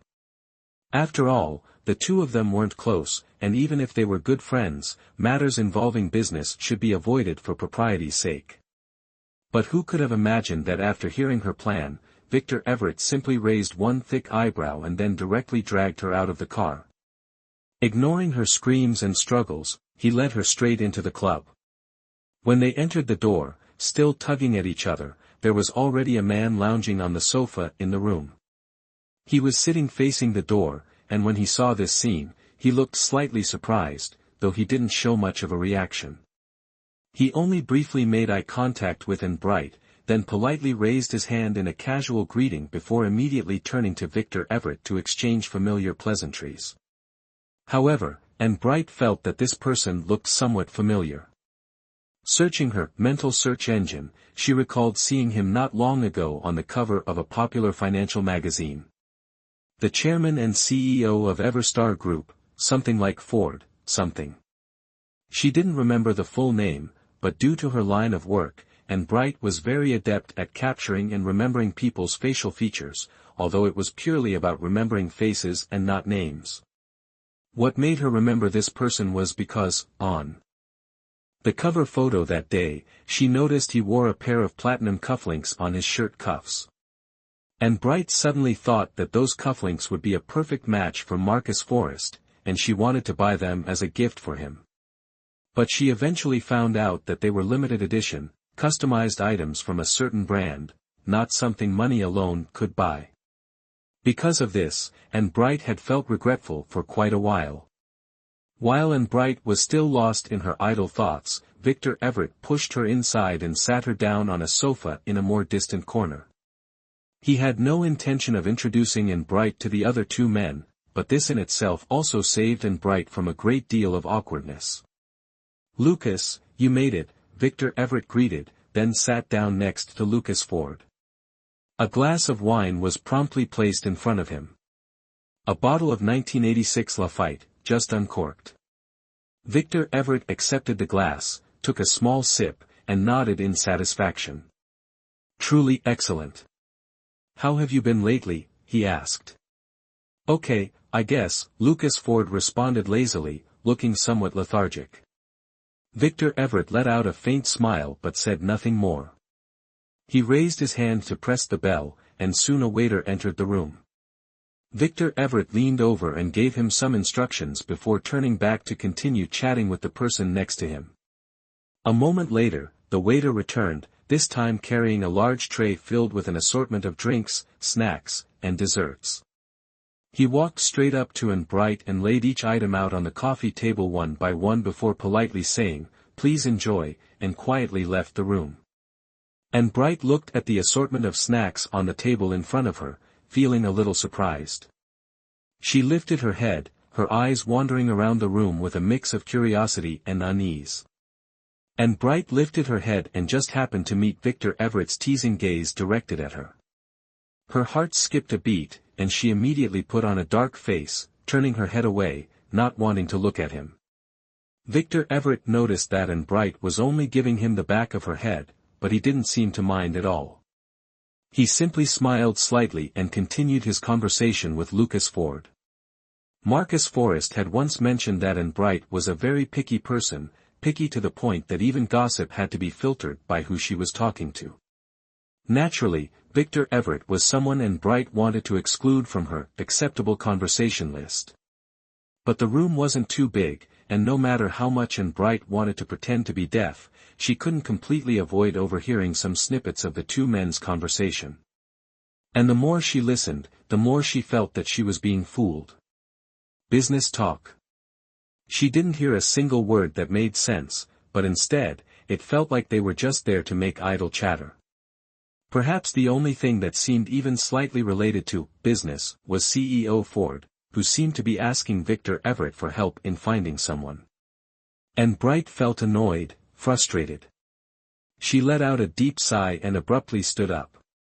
Perhaps the action was too sudden, causing a noise that made both men stop their lively conversation at once, turning their heads to look at and Bright, their gazes fixed on her. And Bright, what's wrong? Victor Everett looked at and Bright's visibly irritated demeanor, asking as if he didn't know anything. What's wrong? You think playing tricks on me is fun? And Bright held back the urge to shout, trying her best to keep her tone calm. Nothing, I'm just going to the restroom. And Bright gritted her teeth, forcing out a smile before grabbing her backpack and storming out of the room as if she were about to march off to battle. Victor Everett watched and Bright's retreating figure, his eyes flashing briefly. He heard a voice beside him, carrying a faint smile, looks like this time, you've met your match. The restroom was mostly empty. And Bright stood in front of the sink, turned on the tap, and splashed a handful of cold water onto her face. The cool sensation struck her directly in the heart, making her feel slightly more awake, though it also brought about a feeling of illusion, as if everything was unreal. It truly had been a dreamlike day. And Bright wished that when she opened her eyes, she wouldn't see the lavish restroom of the club, but rather her own small, cozy room. To just lie back on her little bed by the window, close her eyes, and let everything else fade into insignificance. When she stepped out of the restroom, and Bright saw Victor Everett standing right in the hallway. His long fingers held a half-burned cigarette, his body leaning against the opposite wall, his eyes staring blankly at some distant point, his face expressionless, exuding an enigmatic aura. Upon seeing and Bright come out, Victor Everett immediately stubbed out the burning cigarette and said, "Let's go." With that, he turned around and started walking ahead. Outside, the sky had already turned dark, adorned with countless stars twinkling brightly, a breathtaking sight. The well-trained doorman had already prepared Victor Everett's car at the steps. Seeing the two walk out, he respectfully opened the car door without hesitation. Victor Everett seemed to be preoccupied with something. Except for saying, "Let's go," outside the restroom, since getting into the car, he hadn't spoken another word to Anne Bright, simply driving in silence, fully focused. Of course, Anne Bright was more than happy for him to treat her like thin air, so she comfortably curled up in the passenger seat, scrolling through her phone, engrossed in playing a small game. When Anne Bright was just about to defeat the final boss, she suddenly heard the person beside her call her name, "Anne Bright?" "Huh?" Anne Bright, absorbed in her game, reacted a bit slowly, taking a few seconds to turn her head. "Mr. Everett, do you need something?" "Nothing." Victor Everett glanced at her, his gaze, in the dim light, held a distant quality that Anne Bright couldn't quite grasp. "Talk with me for a bit, I'm feeling a bit sleepy." Feeling sleepy while driving is indeed pretty dangerous, and Bright blinked and asked him, "So, what should we talk about?" "Anything, as long as it keeps me from falling asleep while driving." "But I really don't want to talk to you at all," and Bright muttered silently to herself, thinking of suggesting that she take over the driving, but she swallowed the words down. If she were to drive, they probably wouldn't get back to the city until tomorrow night. After some thought, Anne Bright made a suggestion. "Well, how about you turn on the radio for a bit? Or play some music?" Doing that makes me even sleepier." Victor Everett sighed. "By the way, what exactly happened today at the restaurant?" "It was just because of my roommate." Anne Bright replied, her voice carrying a hint of uncertainty. "I don't really know the specifics." "You don't know the specifics?" Victor Everett raised an eyebrow, his voice lowering. Not knowing, yet you still dare to get into a fight? What if you got hurt? At that time, I had just gone to the restroom. When I came back, my roommate and Milo were already arguing intensely. She was hitting someone. I couldn't just stand by and watch, could I? I just intended to stop her, but who would have thought she'd be that fragile? Just a little push and she fell over. After that, Victor Everett didn't quite catch the rest, and he didn't press further. Instead, he let out a faint smile and suddenly asked a rather curious question, "And Bright, do you think there's someone in this world that, once you meet them, you can't forget them, and you would even be willing to do anything, cross heaven and earth, just to be with them?" And Bright was surprised that he would bring up such a poetic topic, but after a moment of surprise, she still answered seriously, "I don't know, maybe there is. But I've never met anyone like that." "Isn't it Marcus Forrest?" Victor Everett added. "Brother Marcus?" Hearing Marcus Forrest's name, and Bright immediately smiled brightly, her eyes curving into crescents. "The first time I met him, I wasn't even conscious of what recognition was." That smile reflected in the rearview mirror, then into Victor Everett's eyes, pricking his heart with a faint pain. "Childhood friends, you two really are very close." Victor Everett smiled faintly, his tone as light as the wind blowing through the clouds. In his heart, he felt even more discomfort, to an extreme degree.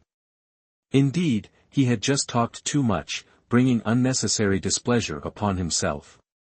And Bright, of course, was oblivious to Victor Everett's feelings at that moment. Hearing what he said, her smile grew even more bashful and gentle.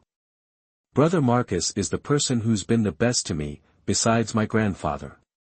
Perhaps from the moment I knew how to think, I've always wished I could grow up quickly so I could become his bride." "Is that so?"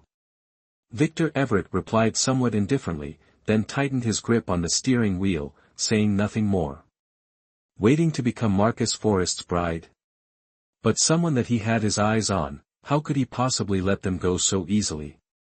As they approached the downtown area, and Bright gave her home address. It was a densely populated residential area, and Victor Everett wasn't familiar with the roads there, having to make many turns before finally finding the place. By then, it was already nearly 10:30 p.m., well past and Bright's usual bedtime. "We're here." And Bright said gently, then opened the door and stepped out. Victor Everett followed right after her. And Bright, "Wait. Mr. Everett, is there something you need?" And Bright asked, a little surprised. Victor Everett looked up at the old 7-story apartment building, its entrance shrouded in darkness, and couldn't help but frown. "It's too dark, let me take you upstairs." "No need, there's a motion sensor light inside. Besides, I'm sharing the place with others, and it's late. It wouldn't be convenient to invite you in." After saying that, and Bright silently added in her mind, "If I were living alone, I definitely wouldn't let you in. And Bright, I'll just see you to your door. You don't need to invite me in. That wouldn't be polite." Victor Everett said gently. "I'm really fine going up by myself." And Bright insisted, her voice still holding some firmness. "Let me take you up. The entrance doesn't even have a gate, anyone can come and go as they please. What if there's a bad guy in the hallway? You're a girl, you wouldn't have much chance to resist. It's dangerous." And Bright blinked, looking at Victor Everett for a couple of seconds, then turned to glance around. She noticed that nearby, under the flower bed, there were a few pieces of leftover wood from someone's renovation. And Bright stepped over, bent down to pick up a long plank, and then placed one end on the edge of the flower bed. Under the night sky, there was a crisp crack as the plank was snapped cleanly in two by and Bright's foot. Victor Everett watched this scene and could only raise an eyebrow before bursting out in laughter. "No wonder Milo got pushed over with just one shove from you. Can we just drop that already?" And Bright gave him a slight glare. "I can take down 2 average adult men, so you really don't need to worry about me, Mr. Everett." And it's best not to provoke me, otherwise, I'll make sure to cripple you. Ha ha ha. So, turns out you're quite the hidden expert. Victor Everett laughed heartily. All right, go on up. I'll wait in the car. Once you're inside, turn on the light and signal to me. All the windows are on the other side, you won't be able to see from here. And Bright replied, a little exasperated. Just head back. Safe journey.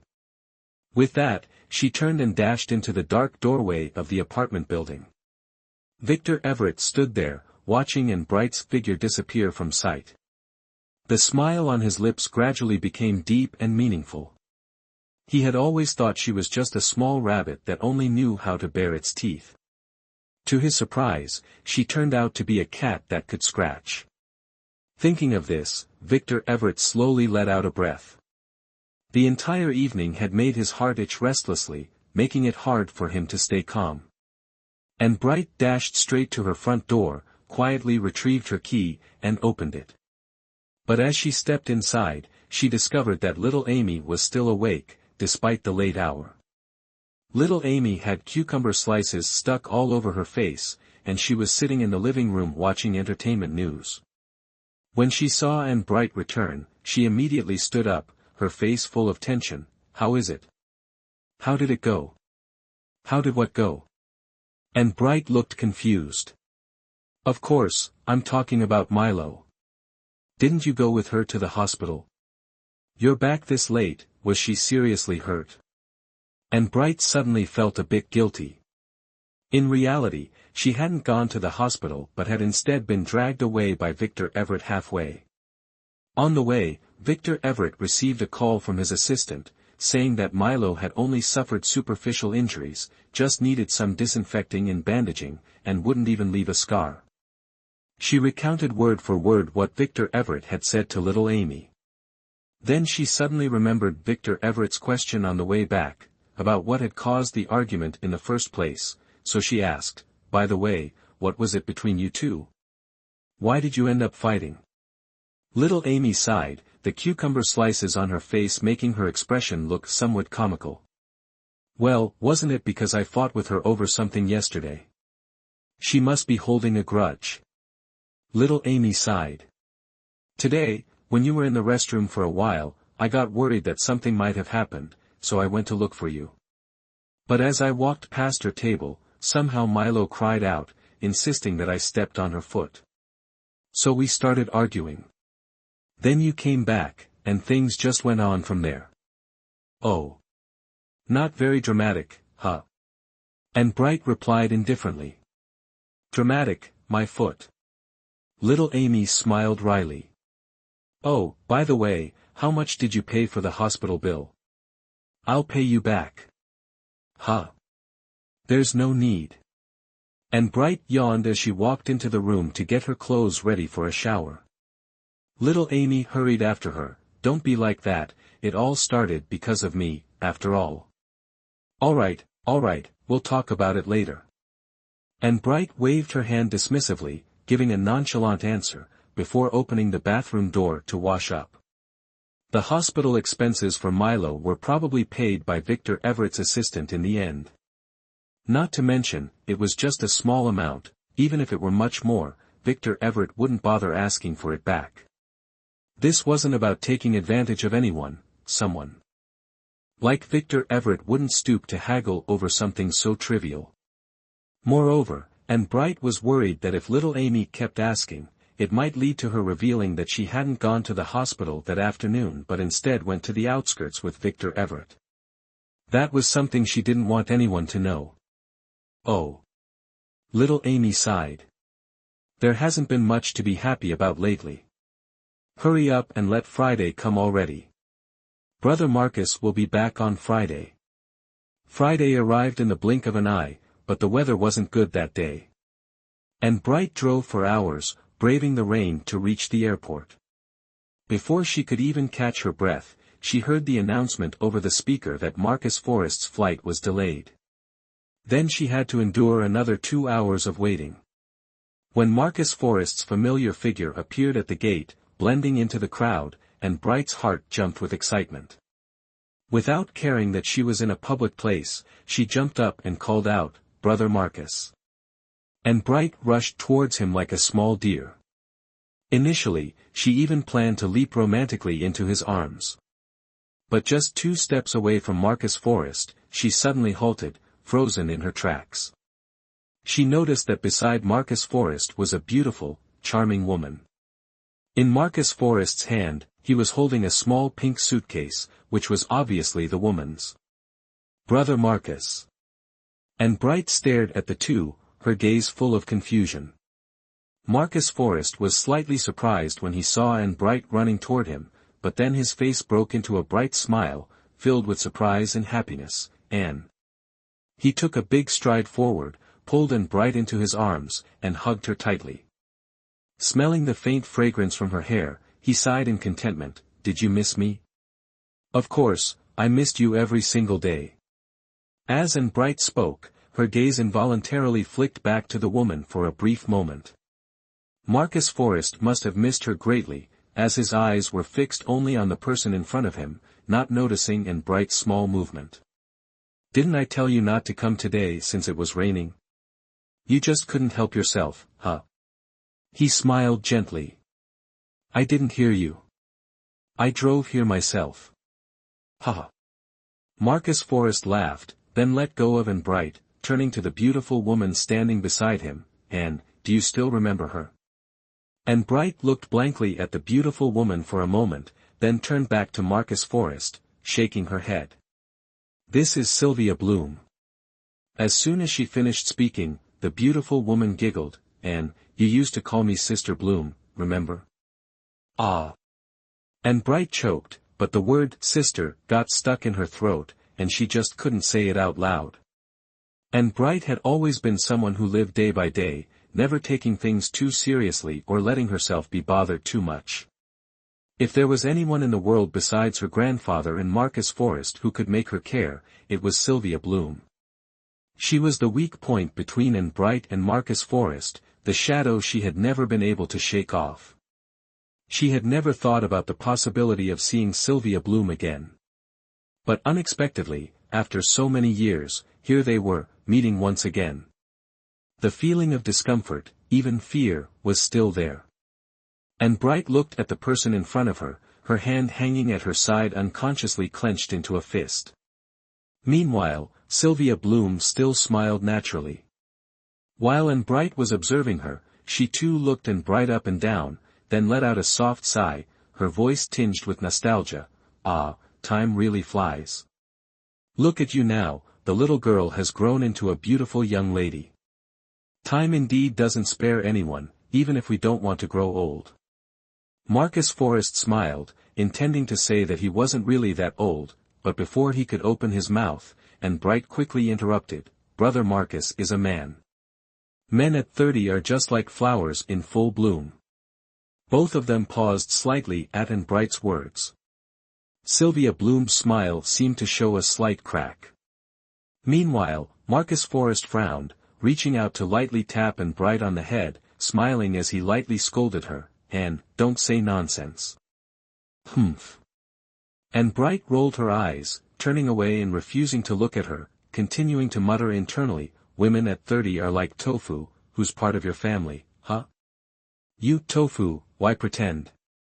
And has always been mischievous since she was little, you know that, don't mind her." Marcus Forrest said with a smile. "How could I mind?" Sylvia Bloom smiled faintly, taking back her suitcase from Marcus Forrest. After saying goodbye to the two, Sylvia Bloom said, "All right, the car sent by the company is here, so I won't go with you too. See you tomorrow." Anne Bright had prepared some activities to welcome Marcus Forrest back, but seeing how tired he looked, she didn't have the heart to burden him further. So she drove her little QQ car to take Marcus Forrest back to his apartment. The two of them stayed cuddling in the living room for a while, then Anne Bright urged Marcus Forrest to take a shower and rest. After that, she grabbed her eco-friendly shopping bag and went to the nearby farmer's market. 3 dishes and 1 soup, by the time everything was ready, it was already dark outside. As the last dish came out of the pan, Marcus Forrest had just woken up. He washed his face briefly, then helped Anne Bright bring the dishes to the table while teasing her. Haha, you've made progress. Last time, Anne, your cooking didn't even show the original ingredients. Now at least I can tell what they are. Brother Marcus, are you praising me or criticizing me? Anne Bright frowned. Of course, I'm praising you. Marcus Forrest chuckled, giving Anne Bright's nose a light tap, then picked up his chopsticks and started eating hungrily. Anne Bright obviously didn't have much talent for cooking. Back then, she even took a cooking class, but didn't make much progress. However, today, her cooking was quite okay, not exactly delicious, but not terrible either. Marcus Forrest appreciated her effort, clearing all the dishes on the plate. The egg drop soup was too salty, though, and had to be diluted with a lot of water, leaving more than half uneaten. The person who didn't cook has to wash the dishes. Marcus Forrest gathered the empty plates and carried them into the kitchen. As soon as he turned on the faucet, he felt warmth against his back, a weight added to him. Anne Bright's soft body pressed against him, causing him to stiffen for a moment. What's wrong, Anne? Brother Marcus, when you were in Shanghai, did you miss me? Of course, just like you, I missed you every day. Brother Marcus. Anne Bright hesitated, then buried her face into his back, taking a deep breath. Marcus Forrest sensed that something was off about Anne Bright's emotions. He turned off the water, wiped his wet hands casually on his apron, and pushed Anne Bright a little away, frowning as he asked, Anne, what's really wrong? But Anne Bright kept her head down, refusing to look at him. Marcus Forrest sighed and lifted her face up. Did something happen to you? Whatever it is, tell me, and I'll solve it for you, okay? Anne Bright bit her lip, and as if completing a difficult task, she asked, why did you come back with Sylvia Bloom? I met her on the plane. Uncle Bloom has been transferred back to the province. He will take office next month. He was worried that there was no one to take care of Uncle Bloom, so he applied to the company to return to Sea City as well. Then he should go to the provincial capital, right? What is he doing here? Their company has no business there. Sea City is only an hour's drive from the provincial capital, not too far. Anne, you and her, do you dislike Sylvia? I don't. Anne Bright snapped, cutting off Marcus Forrest. When she saw Marcus Forrest's surprised expression, she immediately looked away. I just remembered that I need to continue drawing Dream Fantasy. I have to go now. You rest well. After saying that, without waiting for Marcus Forrest to react, she hurried away as if fleeing. Anne. Marcus Forrest called after her, but seeing that Anne Bright didn't turn back, he gave up. From what he knew of her, it was probably better to let her return home and be by herself for a while. Anne Bright, full of thoughts, drove especially slowly, only making her way back to her place late at night. Little Amy was at work at the nightclub tonight, so she wasn't home. Anne Bright turned on the entrance light, and facing the quiet house, she suddenly felt a fleeting sense of confusion. She sighed softly. Anne Bright grabbed her clothes, her head drooping as she went into the bathroom. After finishing her shower, she checked her phone and found out that it had run out of battery and shut off at some point. She plugged it in, and within 2 seconds of powering it back on, 4 or 5 messages came through all at once. 4 were missed calls from Marcus Forrest, and there was also a WeChat message from him, take care of yourself, don't draw as if your life depends on it. Anne Bright stared at the screen for a while, her fingers itching to send a video call request to Marcus Forrest, but then she remembered how late it was, and he might already be asleep. So she just replied with a text message, my phone ran out of battery. Good night, Marcus. Then she flopped down on the bed, pulling the blanket over her head and went to sleep. Perhaps she was too tired from driving today, so she fell asleep quickly, but her sleep was restless. In her dreams, she first found herself in a desolate landscape, which then turned into an endless maze. The scenes kept changing, and she ran alone, desperately trying to find a way out. Every time hope seemed near, almost within reach, everything would suddenly blur, and she would have to start all over again. Finally, she collapsed, exhausted, overwhelmed by fear and despair.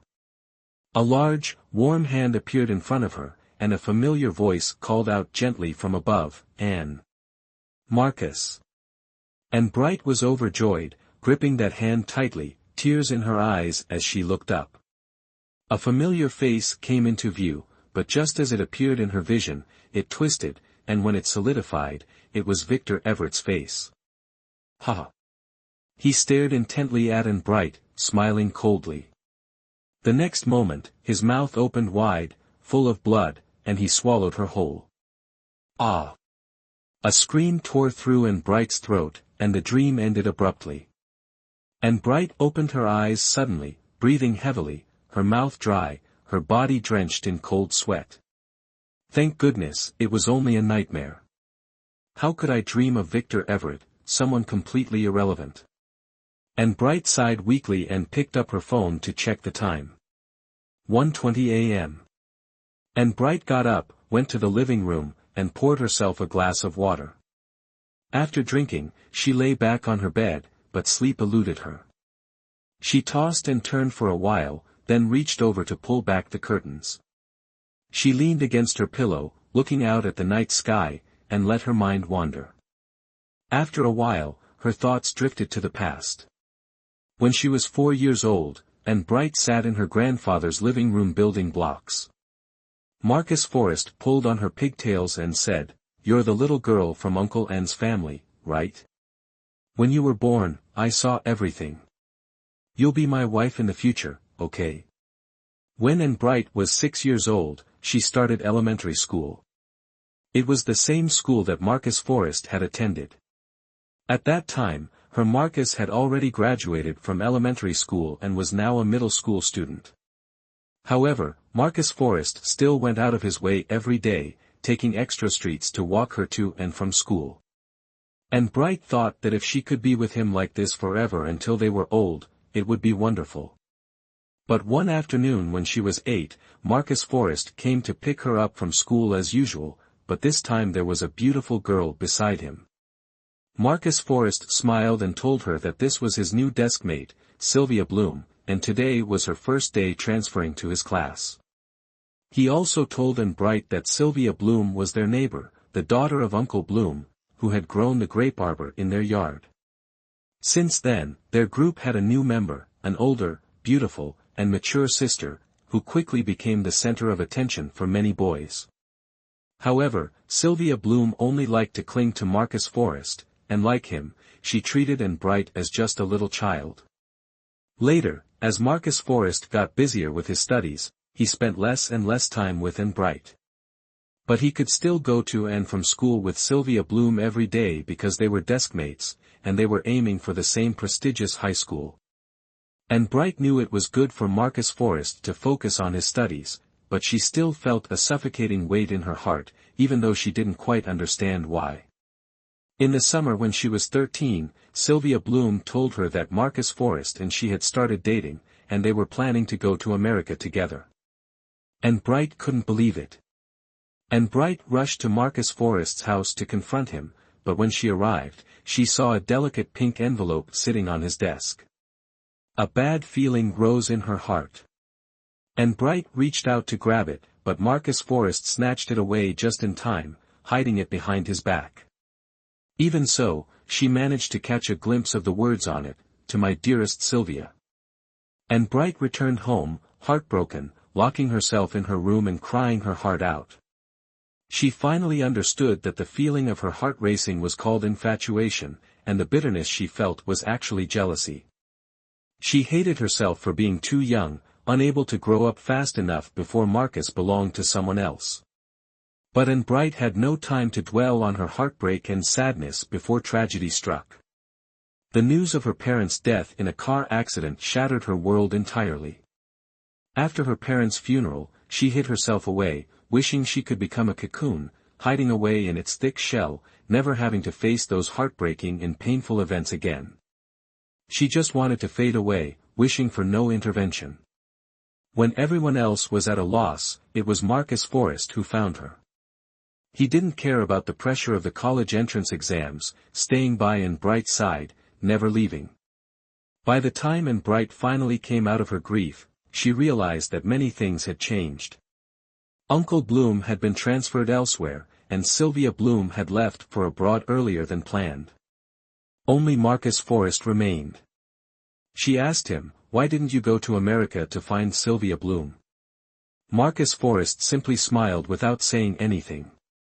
That year, because of taking care of Anne Bright, Marcus Forrest had fallen behind a lot in his studies. Anne Bright missed the opportunity to enter the top university she had always dreamed of, and ended up going to a university in her province. This made her blame herself greatly. However, Marcus Forrest smiled, ruffling her hair. "Silly girl, how could I leave you alone and go to such a faraway place by myself?" That night, Marcus Forrest kissed her. Although it was just a fleeting kiss on her forehead, it was enough to make Anne Bright feel like she was floating on clouds. He also told her, "Anne, once you graduate from college, and when I've established a solid career foundation, we'll get married." Thinking about this, Anne Bright finally curled herself up, unable to hold back her tears. When she graduated, they would get married. But now, with only 2 months left until she could get her degree and become Marcus Forrest's wife, Sylvia Bloom had returned. Near dawn, Anne Bright drifted off into sleep again, and this time it was a deep sleep. She had no idea how much time had passed when a buzzing sound from beside her pillow woke her up. Anne Bright rubbed her mouth with one hand while fumbling to answer the phone. "Hello." She answered, still half asleep. A familiar laugh rang in her ear. "The sun is already high up, and you're still not up." "Marcus, Anne Bright yawned as she responded, her words slurred. Anne Bright heard Marcus Forrest burst into laughter again. "Ha ha ha, did you stay up all night again yesterday?" After laughing, his voice couldn't help but carry a hint of tenderness, gently scolding her. "Didn't I tell you not to stay up so late? Why don't you listen?" No, you're just scolding me, Marcus." "How could I dare?" Anne Bright mumbled sleepily. "All right, get some more sleep. I'll come pick you up tonight." "Okay. I won't talk much now, I have some materials to organize." Hey, what time are you coming tonight?" Around 5 or 6 o'clock, Marcus Forrest replied. "Remember to have some porridge when you get up." "All right, I got it." After hanging up the phone, Anne Bright felt her temples throbbing, probably because of crying last night. She pulled the blanket over her head, planning to sleep a bit more. But just as she closed her eyes and turned over, a loud crash sounded from the living room, startling her. Right after that, little Amy rushed into her bedroom, full of urgency. "We're done, we're doomed, we're totally screwed," little Amy muttered while rushing in. "Oh my gosh, what's up with you?"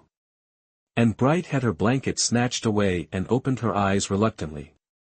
Seeing little Amy's nearly desperate expression, she asked, annoyed. "Anne, we're in trouble. Today at noon, at 12 o'clock, we need to go paint the billboard for the jewelry exhibition." Anne Bright gasped as she remembered something that had been completely forgotten. In City C, there would soon be a high-end jewelry exhibition that required a large billboard. She and little Amy had taken on this job last week, and had arranged with the organizers to start at noon today. But they both had completely forgotten about it. What time is it now?" Anne Bright jumped out of bed like she had an engine boost, glancing quickly at the clock. It was already past 10, specifically 11:25. Hurry up. The exhibition venue wasn't far from their place, so they made it there just in time. After exchanging a few words with the person in charge, they started working. Painting a large billboard was physically demanding. Anne Bright was afraid she wouldn't be able to endure it, so before leaving, she drank 2 bottles of energy drink. It was hot, and she drank quite a bit of mineral water while working. As a result, she kept running to the restroom all afternoon. Luckily, little Amy was in charge of the upper part of the billboard, so Anne Bright didn't have to climb up and down the scaffolding repeatedly. The nearest restroom was often crowded, and after a few times, Anne Bright got fed up and decided to go to the more distant one. When she tried to come back, she couldn't find the way. She wandered around, and somehow ended up in the exhibition hall. The exhibition hall was almost ready, just waiting to place the jewelry into the glass display cabinets on the day before the show. Many staff members were busy working back and forth. Seeing Anne Bright wearing a temporary staff badge, no one stopped her. Anne Bright curiously wandered around the exhibition for a while. Just as she was about to leave, her eyes were caught by a poster. The poster featured a close-up of a bracelet in a medieval European style, luxurious but understated, made of pure gold with rubies and small diamonds, designed with exquisite craftsmanship. While Anne Bright was lost in admiration, a voice suddenly spoke near her ear, "Isn't it beautiful?" "Huh?" Anne Bright turned her head in confusion, and only then did she realize that a person was standing just a step away from her, without her noticing. It was a tall young man in a work uniform. Seeing that he had startled her, he smiled kindly. Sorry about that, I didn't mean to scare you." "Ah, it's okay. Do you really like it?" "Yes, very much. My girlfriend saw it in the brochure and loved it too," he sighed. "I guess I'd have to work for 10 lifetimes to be able to buy this for her." "Oh. How much is it?" "It's not for sale. The boss brought it here as a highlight. They say it was a gift from some European duke to his favorite mistress." "Well, in that case, never mind," and Bright laughed unexpectedly. And Bright smiled, her eyes curving with a bit of mischief. "A mistress is just the other woman, right? No matter how valuable it is, you can't give it to your girlfriend. I still have work to do, so I won't be chatting with you anymore." With that, she waved her hand in farewell and turned to continue her work. This time, she easily found her way back out of the main gate. From afar, Anne Bright could see little Amy gathering tools, and she was surprised, hurrying over. Packing up? Are we done already?" "I was really just using the restroom, I wasn't slacking off." Little Amy pulled out her phone and showed it to Anne Bright. "It's already 4:30, time to wrap up. Don't you have a date with your Marcus tonight?" "Ah." Anne Bright slapped her forehead, quickly taking out her phone to call Marcus Forrest to come pick her up. Then she bent down to start packing up the tools. Little Amy had some things to take care of and left early, leaving Anne Bright alone to tidy up. She had just latched the toolbox when Marcus Forrest got out of the car and started walking towards her. Seeing Anne Bright covered in splatters of color, he couldn't help but frown. "How did you end up looking like a little rainbow kitty?" As he spoke, he lifted Anne Bright's face and wiped off a patch of paint on her cheek. Anne Bright felt a bit ticklish at his touch. "Marcus, did you bring me a present from Shanghai?" "Oh, still remember that, huh? Yesterday was too rushed. I thought you didn't need it anymore, so I sent it home. We'll return to the old estate together tomorrow." "Okay, I've been wanting to visit Grandpa too." "Huh, let's go now, or we'll be late." The charity gala tonight, even though Victor Everett hadn't mentioned Marcus Forrest that night at Galaxy, he had already planned to attend.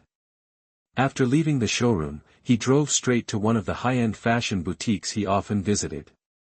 Marcus Forrest was ready and stepped out, but as for Anne Bright, clearly, her current outfit wasn't suitable for the event.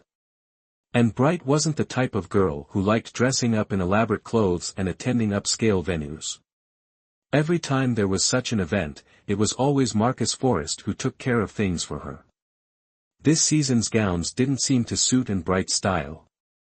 So each time she came out of the dressing room, Marcus Forrest, sitting on the sofa, either bowed his head to suppress a laugh or shook his head with a frown.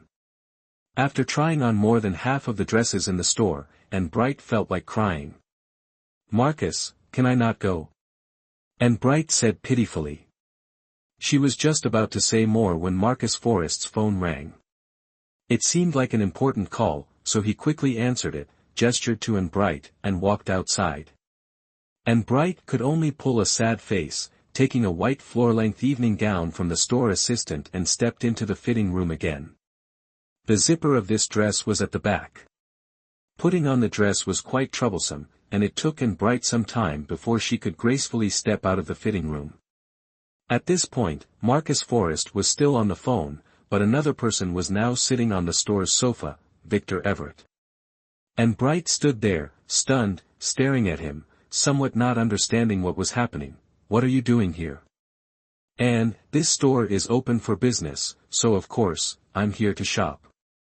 Victor Everett replied, a smile of amusement on his face. "Shop? A man coming alone to a women's clothing store to shop?" Anne Bright pouted. The next second, she saw Victor Everett smiling at her. Victor Everett had thin lips, the kind that looked both seductive and assertive. His teeth were very white and neat. Anne Bright shivered a bit, instinctively recalling the scene from last night in her dream, where she was swallowed by that huge bloody mouth. The thought made her shiver even more. Victor Everett was sharp enough to notice something off with Anne Bright's expression and asked with concern, "Are you okay?" Anne Bright pressed her lips together, remaining silent without answering. Victor Everett didn't press further, but his dark eyes grew hotter and more intense, unabashedly roaming over Anne Bright's body. From her fair face, down to her slender waist, to the glimpse of her exposed ankle. Finally, his gaze settled on her well-shaped collarbone. Biting here must be incredibly delicious and intoxicating, Victor Everett thought. "Have you looked enough yet?" Anne Bright was furious with Victor Everett's lewd gaze, to the point where she wished she could take off her high heels and use them as a weapon to knock those dog eyes of his. Victor Everett frowned innocently, like he was sighing or whispering, his voice full of inexplicable indulgence and ambiguity. "Anne Bright, everyone loves beauty. I just thought you were beautiful and admired you a little longer. Why are you so angry? But you call that admiration? That's more like harassment by gaze." Anne Bright glared at him fiercely, then turned and was about to go back to the fitting room. The man's low chuckle came annoyingly from behind her, "This one really looks good on you." As soon as those words left his lips, Anne Bright paused for a moment. In deliberate defiance of Victor Everett, she walked over to the rack, grabbed a random dress, and then angrily entered the fitting room. This time, Anne Bright picked out a black knee-length dress.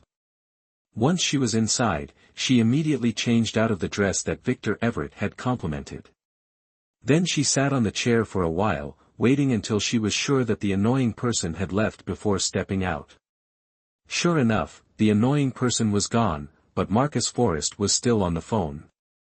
Anne Bright turned to the mirror, realizing that the dress she had randomly chosen actually looked better than all the previous ones she had tried on. Even the store employees couldn't help but compliment her. Anne Bright nodded in satisfaction, about to say that she would take this dress. Suddenly, one of the store employees handed her a blue velvet box and placed it in her hand. "Miss Bright, Mr. Everett asked me to give this to you." Anne Bright hurriedly turned around, looking for Victor Everett's figure, but only saw a black car starting up and leaving outside the glass window. She stared at the box in her hand for a couple of seconds, then opened the lid. Inside the red velvet fabric lay a dazzling bracelet, the very same one she had seen on the poster in the exhibition hall earlier, the one that wasn't for sale. Marcus Forrest's call took too long. By the time he returned to the store, there was little time left before the evening party began. The last black cocktail dress that Anne Bright tried on, Marcus Forrest also thought suited her well, so he happily swiped his card to pay. He then took Anne Bright to do a simple hairstyle before hurrying to the event location. The hosts of the evening party were a loving couple, and they were also old acquaintances of Anne Bright's parents. However, Anne Bright was too young back then to have much impression of them. The husband used to be Anne Bright's father's superior when he served in the military. After his discharge, instead of working locally, he took his subsidy and started a business in trade with his wife. They were fortunate enough to catch a favorable policy environment, and the business flourished. Today, they have become one of the leading enterprises in the city of C. This time, the party's theme was charity, but there was another reason: it was also to celebrate the couple's 35th wedding anniversary. Marcus Forrest sped all the way, saving quite a bit of time. When they arrived, the formal program hadn't started yet. He exchanged a few pleasantries with the hosts. Marcus Forrest took a drink and led and Bright out to a quiet balcony to avoid the noise. When the time came to start the program, they returned to the main hall. The evening party was attended by many guests from different industries, some of whom were close clients of Marcus Forrest that and Bright also knew. Because of this, the party wasn't as tense as she had imagined. And Bright didn't like such parties. Every time she attended, she felt nervous, but fortunately, after greeting a few familiar faces, she gradually relaxed. Moreover, the desserts prepared by the hosts were delicious, making her feel that the trip wasn't in vain. Standing in front of the long banquet table, and Bright was hesitating between choosing blueberry cookies or tiramisu when Marcus Forrest suddenly tapped her arm, and, "Look over there, isn't that Charles Quinn?" "Oh."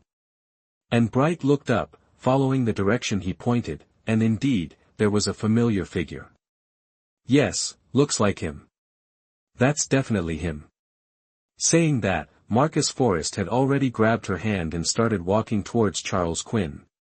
But as they got closer, and Bright's heart skipped a beat, because standing across from Charles Quinn was none other than Sylvia Bloom. A moment ago, Charles Quinn's figure had blocked her view, so she hadn't seen her. And Bright couldn't help but feel irritated. If she had known it would be this situation, she would have come up with 1,000 excuses to avoid letting Marcus Forrest come over. At this moment, and Bright felt extremely uncomfortable. And Bright's emotions at that moment shifted from slight unease to a sense of bitterness and helplessness. The quiet, private moment between the two of them was disrupted by the unexpected arrival of Sylvia Bloom, making the atmosphere tense and complicated. And Bright looked down, staring at the hand held by Marcus Forrest, their intertwined fingers providing some warmth. However, that warmth couldn't completely dispel the emptiness inside. The appearance of Charlotte Quinn and Sylvia Bloom broke the intimacy between them. Sylvia Bloom's smile was always so charming, making her seem to be the center of attention wherever she went. Her gown accentuated her perfect curves, full of confidence and vitality, as if the world was her stage. And Bright silently sighed, feeling a sense of comparison that made his heart feel heavier. "Hey, and Bright, you look really striking today," Charlotte Quinn teased, his eyes carrying a hint of amusement. He glanced at Marcus Forrest, then at and Bright, as if waiting for some interesting reaction. And Bright simply smiled, a polite smile that lacked genuine warmth. "Thanks," he responded softly, then quietly shifted his gaze to the distant scenery. In his heart, he couldn't help but silently mutter, "Only good at saying empty words." Marcus Forrest also seemed to notice and Bright's emotional shift. He gently rubbed the back of and Bright's hand with his thumb, as if trying to comfort him in his own way. But and Bright felt that even the warmth from that palm started to blur, as though it was gradually cooling down with the surrounding atmosphere. Sylvia Bloom appeared unaware of and Bright's change in mood, continuing to chat naturally with Marcus Forrest and Charlotte Quinn, talking about company affairs and random gossip. And Bright stood quietly on the side, feeling like an outsider, as if these topics had nothing to do with him. He started to drift off, his gaze wandering among the unfamiliar crowd around him, with vague thoughts and memories floating in his mind. The people talking loudly, the laughter, everything seemed unrelated to him. Suddenly, and Bright felt very lonely, like a lost child in the crowd. He wanted to pull his hand away from Marcus Forrest's grasp, to find a quiet corner to be alone. But eventually, he didn't do that. He only silently held on tighter to Marcus Forrest's hand, as if it was the only anchor he had. "And Bright, are you all right?" Marcus Forrest suddenly lowered his head and asked softly, concern in his voice. And Bright raised his head and met Marcus Forrest's gaze, which was full of tenderness and warmth. He forced a smile. "Nothing, just a little tired." Marcus Forrest nodded, a hint of worry flashing in his eyes. "Then let's find a place to sit for a while, don't push yourself too hard." And Bright gently nodded, following Marcus Forrest to a nearby seat, feeling a bit of warmth rise in his heart. Perhaps, although the world didn't always go the way he wanted, at least when he was with Marcus Forrest, he still had a small piece of the world that belonged to him. Until Bright stood for too long in high heels and felt the pain shooting through his feet, his mind finally returned to reality. He lightly tugged on Marcus Forrest's sleeve, his voice faint, "Marcus." At that exact moment, Marcus Forrest also turned to look at him and said, "And, over there is the director of Sylvia Company. Let's go over and say hello." And Bright was stunned.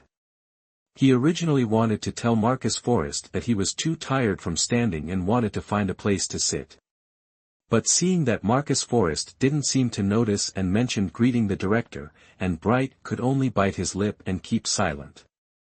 Seeing that he didn't respond, Marcus Forrest leaned over slightly and asked, "What's wrong?" And Bright bit his teeth, thinking that he could probably endure it a little longer. But just as he was about to say, "It's okay," Sylvia Bloom from the other side interrupted, "Let's go, Marcus. Our director loves to drink, and if he gets tipsy later, it'll be hard to have a proper conversation." Seeing Sylvia Bloom's bright and radiant smile, a surge of inexplicable frustration suddenly arose in Bright's heart. "You all go ahead, I want to find somewhere to rest for a while," and Bright said, letting go of Marcus Forrest's arm and turning to leave. "Ah." Marcus Forrest was taken aback by Bright's slightly resentful action and instinctively lifted his foot to follow. But Sylvia Bloom cleverly blocked his path. "Marcus, let's go. And probably doesn't enjoy business talk anyway. You can come back and find him later." Okay." Marcus Forrest glanced once more in the direction Bright had gone before nodding and heading off with Sylvia Bloom and the director in another direction. And Bright's steps were firm, tinged with a sense of suppressed irritation that was impossible to hide. After finding a secluded corner with a sofa and sitting down, Bright felt that he was truly being too weak. "Why am I making things hard for myself, sitting here sulking for no reason? Sylvia Bloom is nothing." Exactly. Back in the day, Marcus Forrest and she were affectionate with each other, so what? They've been apart for so many years now, who can guarantee he still feels the same as before? So what if Sylvia Bloom is more mature and charming than me? I'm younger, cuter than her. She acts gentle, capable, and alluring. But me, I should have played the role of the weak, innocent one, pretending to be unwell. Why did I stubbornly walk away? Isn't this just creating an opportunity for them to rekindle their old feelings? Oh, I'm really making myself look ridiculous. The more Bright thought, the more frustrated he became, and the more he realized things were not right. When he got up, intending to find Marcus Forrest, he realized that the hall was already devoid of their presence. And Bright couldn't help but feel a pang of panic, looking around, but not noticing that someone was approaching him. As he turned, Bright suddenly bumped into a broad, solid chest. Sorry. And Bright felt dizzy, holding his forehead and apologizing repeatedly. The response was a soft chuckle. Then he heard a teasing voice, "Bright, if you're so eager to throw yourself into my arms, you should at least pick a more appropriate place. With all these people around, you're making me embarrassed." The voice sounded a bit familiar. Bright hesitantly looked up. Bright immediately took a sharp breath. "Victor Everett?" "Yes, it's me." Why are you here? What's the matter?" "Bright, do you not want to see me?" "Of course, I really don't want to see you, but did I say that to you?" Bright gave a dry laugh, then lied without blinking, how could that be?" "President Everett, you're overthinking." "Bright, could you call me consistently?" Sometimes it's Victor Everett, sometimes it's President Everett. Switching roles too quickly, I honestly can't keep up. Aren't all those names just you? And Bright looked at him, feeling a bit lost at the other's way of thinking. Victor Everett glanced at Bright and immediately understood his state of mind, then smiled and said, "Everyone is like that, playing different roles in different settings. When you call me President Everett, it makes me feel like I'm in a working mode. So I think it would be better if you called me Victor Everett. Of course, if you don't mind, you can call me Victor." This time, Bright truly had nothing left to say. In his heart, he felt both helpless and unable to argue. In Bright's mind, there was a clearer voice urging him, "Get away from this man as far as possible." But before doing that, he needed to clear things up with him. Bright took a deep breath and eventually came up with a rather creative way of addressing him, "Victor Everett, sir." "Ha ha ha, Bright, do you think this is an award ceremony or something?" Bright felt embarrassed, realizing that he really couldn't communicate properly with this Martian. Victor Everett looked at Bright's slightly flushed face, then decided, out of the goodness of his heart, to stop teasing him and switch to another topic. "Did you come with President Forrest?" Yeah, that's right. Where is President Forrest?" "We haven't greeted each other yet. He's busy socializing." Bright's expression suddenly became gloomy, and this did not escape Victor Everett's eyes. He smiled slightly and didn't ask any further. "The rooftop garden of this hotel is quite nice, it just opened the other day. Come on, I'll take you to have a look." As he spoke, Victor Everett took Bright's hand, giving him no chance to refuse, and pulled him outside. There are people in this world who are born to be kings, with such a powerful presence that everything seems to bow before them, making others subconsciously unable to resist, only submit. And clearly, Victor Everett was one of those people. Thus, Bright was pulled along by him, out of the grand hall and into the elevator.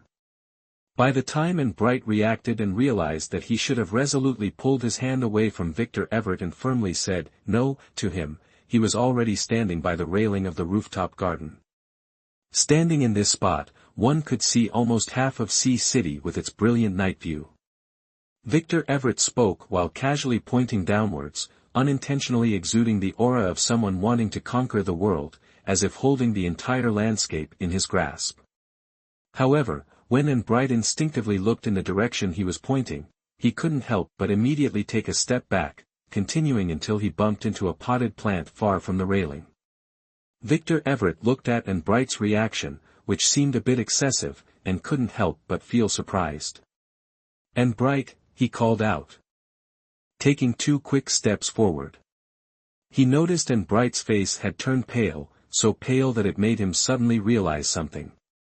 "Ah. Are you afraid of heights?" "Yeah."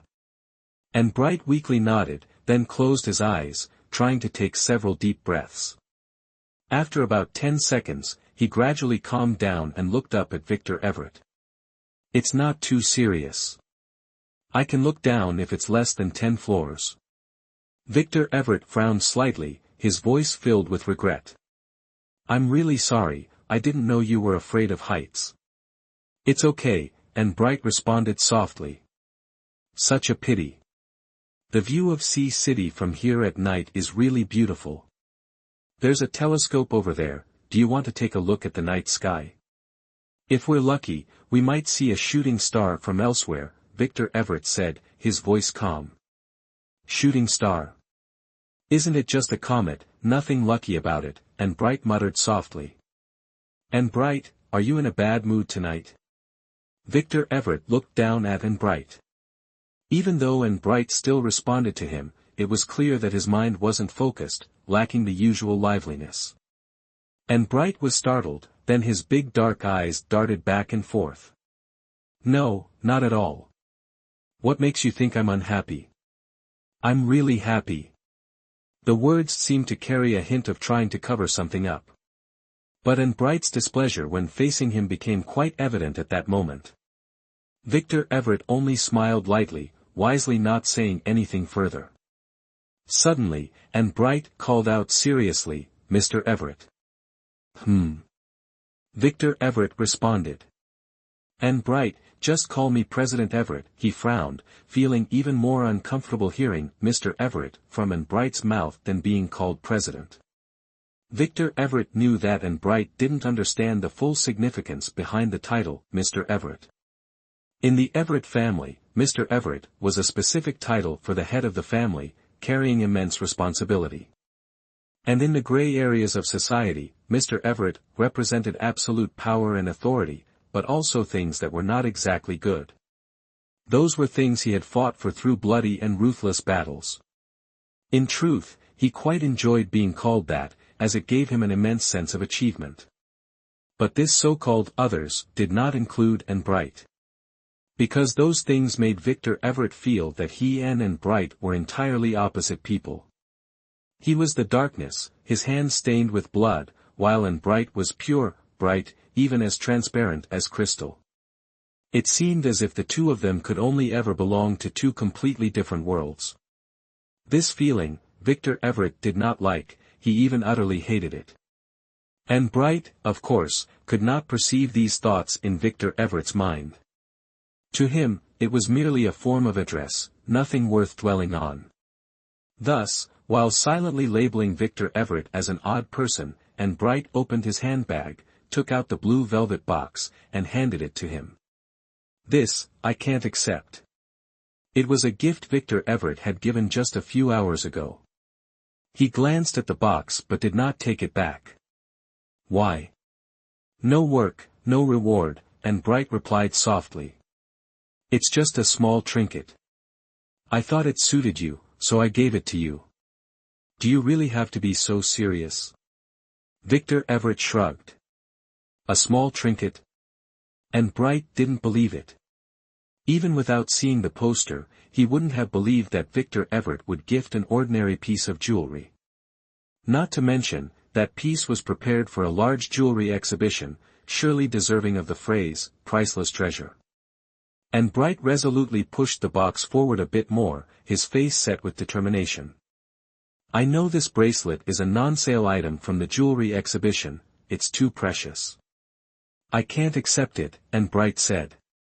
"This isn't that non-sale bracelet. You don't know that this bracelet has a pair?" Victor Everett looked at Anne Bright and asked. Anne Bright shook his head blankly. Indeed, he really didn't know this bracelet came in a pair. "The one in the exhibition is the other one." "Then it must be no less valuable," Anne Bright insisted. "I don't want it."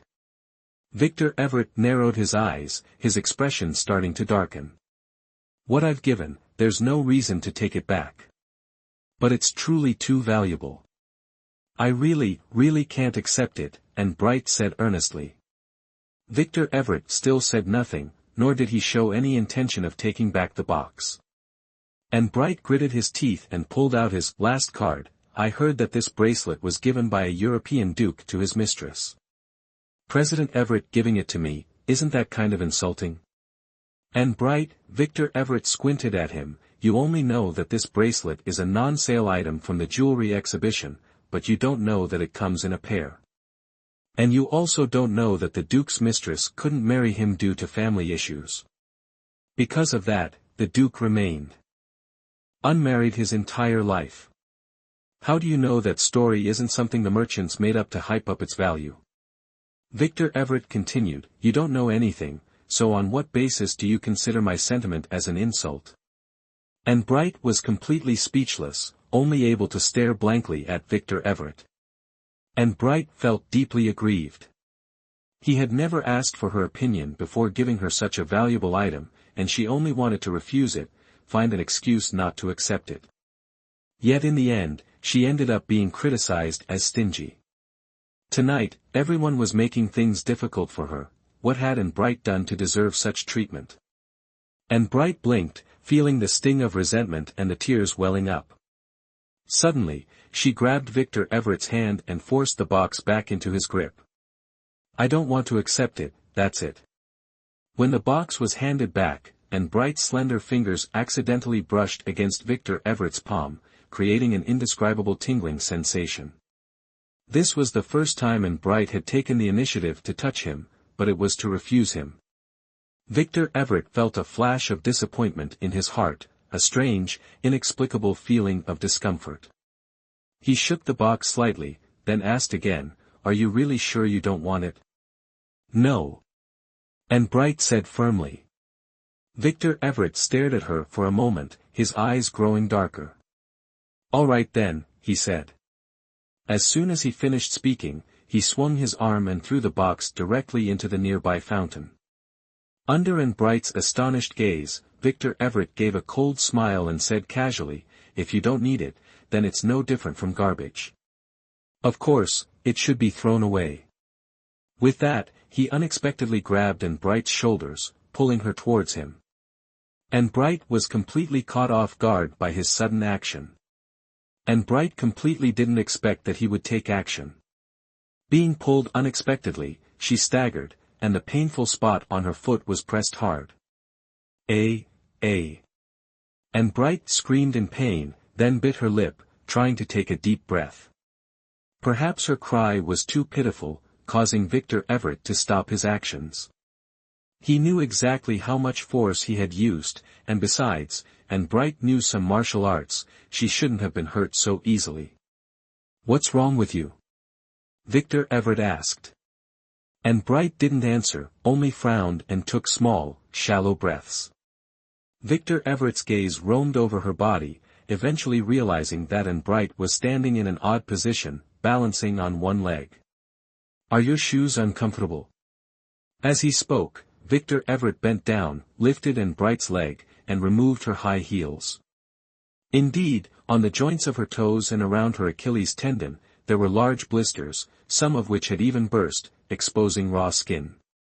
"Victor Everett, what are you doing?" And Bright hadn't expected Victor Everett to act without a word. When she realized what was happening, her small face suddenly turned bright red, whether from embarrassment or anger, it was hard to tell. She frowned, wanting to pull her leg back, but was afraid of losing her balance and falling while standing on just one foot. And Bright even thought about kicking him, but clearly felt the supporting force from Victor Everett's hold, making her hesitate. And Bright knew that struggling would be useless, so she could only shout angrily, "Let me go now." Victor Everett looked up at her, his deep, dark eyes unreadable to and Bright. Suddenly, he used his other hand to lift and Bright's leg, gently cradling her slender foot. A boom echoed in her head, and Bright felt as though she was cut off from the rest of the world. The searing heat from Victor Everett's palm spread, wave after wave, as if it was about to burn her. It wasn't until a familiar voice called out that she snapped back to reality. "And, so this is where you ran off to?" And Bright turned her head and saw Marcus Forrest, Charlotte Quinn, and Sylvia Bloom standing not far from the two of them. At this moment, Victor Everett was still holding her foot, making and Bright feel incredibly awkward. On the road under the night sky, the car sped along. The lights from both sides of the street passed through the windows, forming flickering patches of light, almost like a dream. This dreamy feeling was something and Bright used to love, but at this moment, she had no interest in enjoying it. And Bright wrapped herself in Marcus Forrest's jacket, exhausted, leaning against the passenger seat. Occasionally, she glanced at Marcus Forrest beside her, several times wanting to say something but swallowing the words back before they reached her lips. The scene at the rooftop garden from half an hour earlier kept replaying in and Bright's mind. After a moment of awkward silence, Marcus Forrest had stepped forward and gently took and Bright's foot from Victor Everett's hand. "I thank President Everett on behalf of and Bright for your concern. Sorry for the trouble." Marcus Forrest removed the remaining high heel of and Bright, then lifted her in a princess carry and walked out of the hotel. From beginning to end, Marcus Forrest's emotions had not changed at all, there were no fluctuations in his expression. But what made and Bright feel increasingly uneasy was that Marcus Forrest had not spoken a single word to her. Marcus Forrest being like this made and Bright unable to stop feeling worried. She knew she was scared, afraid that Marcus Forrest had seen what had just happened, and that he misunderstood, that he was angry. But what scared her more was Marcus Forrest's current silence and indifference, because it meant that he didn't care. If it were really like that, what would she do? When the car reached an intersection, and Bright could no longer suppress the anxiety in her heart, and she spoke up softly, Marcus. Marcus Forrest turned to glance at her and simultaneously stopped the car on the side of the road. Wait for me a bit. Without waiting for her to continue speaking, he opened the car door and got out immediately.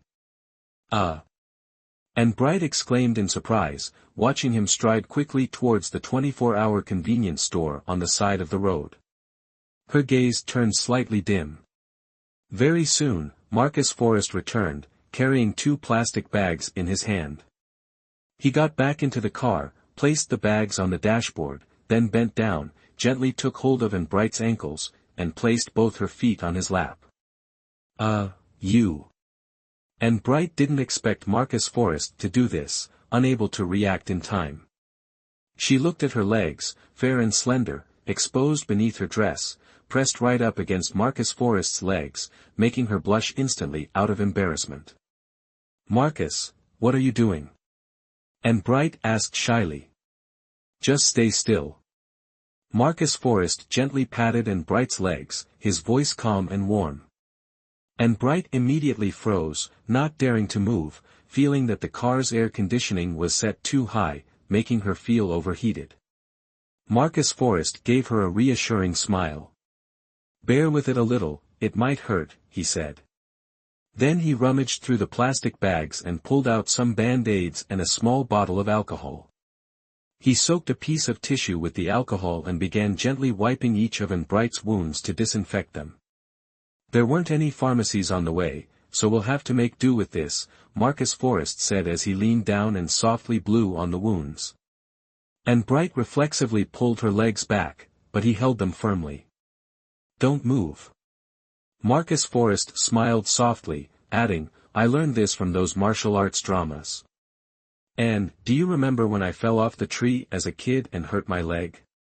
You secretly took Grandpa Bright's liquor to disinfect and bandage me, just like on TV. But that liquor was old, well-aged wine, and Grandpa Bright was so distressed about it that his beard nearly stood up straight with grief. Marcus Forrest bowed his head, laughing softly as he reminisced, speaking on his own for quite a while. But he didn't get any response from Bright. Finally, Marcus Forrest realized something was off. Marcus Forrest looked up, facing Bright's eyes, red and teary like a rabbit's, and immediately felt a shock. Anne, why are you crying? And Bright looked at him, blinking twice, and large tears rolled down her cheeks as if the dam had broken. Marcus. I thought you wouldn't care about me anymore. Not care about you? Marcus Forrest opened the box of Band-Aids, carefully sticking each one over Bright's wounds. Then, he took out a pair of cartoon-patterned slippers from another bag and put them on her feet. Silly girl, how could I not care about you? I thought, you were angry, because of me and Victor Everett, earlier. And Bright hesitated, her voice choked with sobs. I know, you don't need to explain. Marcus Forrest interrupted, reaching out to gently ruffle Bright's soft hair. I was just a little upset. Upset because your feet were so badly hurt, and you didn't tell me in time. Before I could even talk to you, you ran off with Sylvia Bloom. Marcus Forrest lowered his head and muttered, and Bright, I only went with Sylvia to meet her company's director, not to run away with her. Still, you went with her. And Bright mumbled, her eyes still wet with tears. All right, don't be upset anymore. Marcus Forrest sighed, his voice gentle. And, recently, there are some projects in City C that have received priority support from the authorities. They will be open for bidding in a few days. There's a high chance that Vast Horizons Incorporated and Sylvia's company will be selected. If Anne can secure a share of this project, Marcus can save 10 years of effort, and I can take you on a trip around the world sooner. Really? So, you're really not mad at me? And Bright asked worriedly. I'm not mad. Marcus Forrest pulled and Bright's hand and placed it on his chest. But this place really doesn't feel right. I didn't expect him to do that. At that moment, I just wanted to kick Victor Everett away, but he's too strong, I couldn't move. You're a girl, fighting with him isn't in your favor, Anne. Marcus Forrest said gently. I think Victor Everett has feelings for you. Marcus. And Bright hastily interrupted him, her voice rising in pitch from the tension. I don't like him, don't think too much about it. All right then. Marcus Forrest sighed in relief. If you don't like someone, the best thing to do is ignore them. Yes, ignore him. From now on, I'll stay far away from him. And Bright said, but she didn't realize that in this world, there are always experienced hunters. Once they set their sights on their prey, no matter how cunning the prey is, there's no escape. When Victor Everett walked into the private room, Thomas Steele was holding the microphone, belting out the song, Even If I Die, I Must Love. His high-pitched voice made it sound like he was really about to die. Victor Everett walked over without hesitation, yanked out the plug, and frowned at Thomas Steele. Is your throat healed already? Thomas Steele had lost his voice last time from singing too high, but his nature was that he never learned from his mistakes. Recovered a long time ago. Thomas Steele was enthusiastically singing when he was interrupted, but he didn't seem upset. He threw the microphone aside, plopped down on the sofa, opened a bottle of alcohol, and poured himself a drink. Victor Everett sat down on the sofa next to him, without holding back a bit of sarcasm, recovered, but if you keep howling like that, your voice will end up sounding like a eunuch. Thomas Steele took a sip of the drink, shot a glance at Victor Everett and then, as if discovering something new, said excitedly, Hey, I think your expression looks a bit odd today. How is it odd? Victor Everett reflexively touched his face, then heard Thomas Steele say with a serious face, The left side looks like a lovesick teenager, while the right side looks like someone who's starved for affection. Screw you. Victor Everett raised a foot and kicked at Thomas Steele. Thomas Steele couldn't dodge in time, and his pants ended up with a shoe print on them. But he still wouldn't keep his mouth shut. Hey, I'm just telling the truth. Do you really have to be that violent?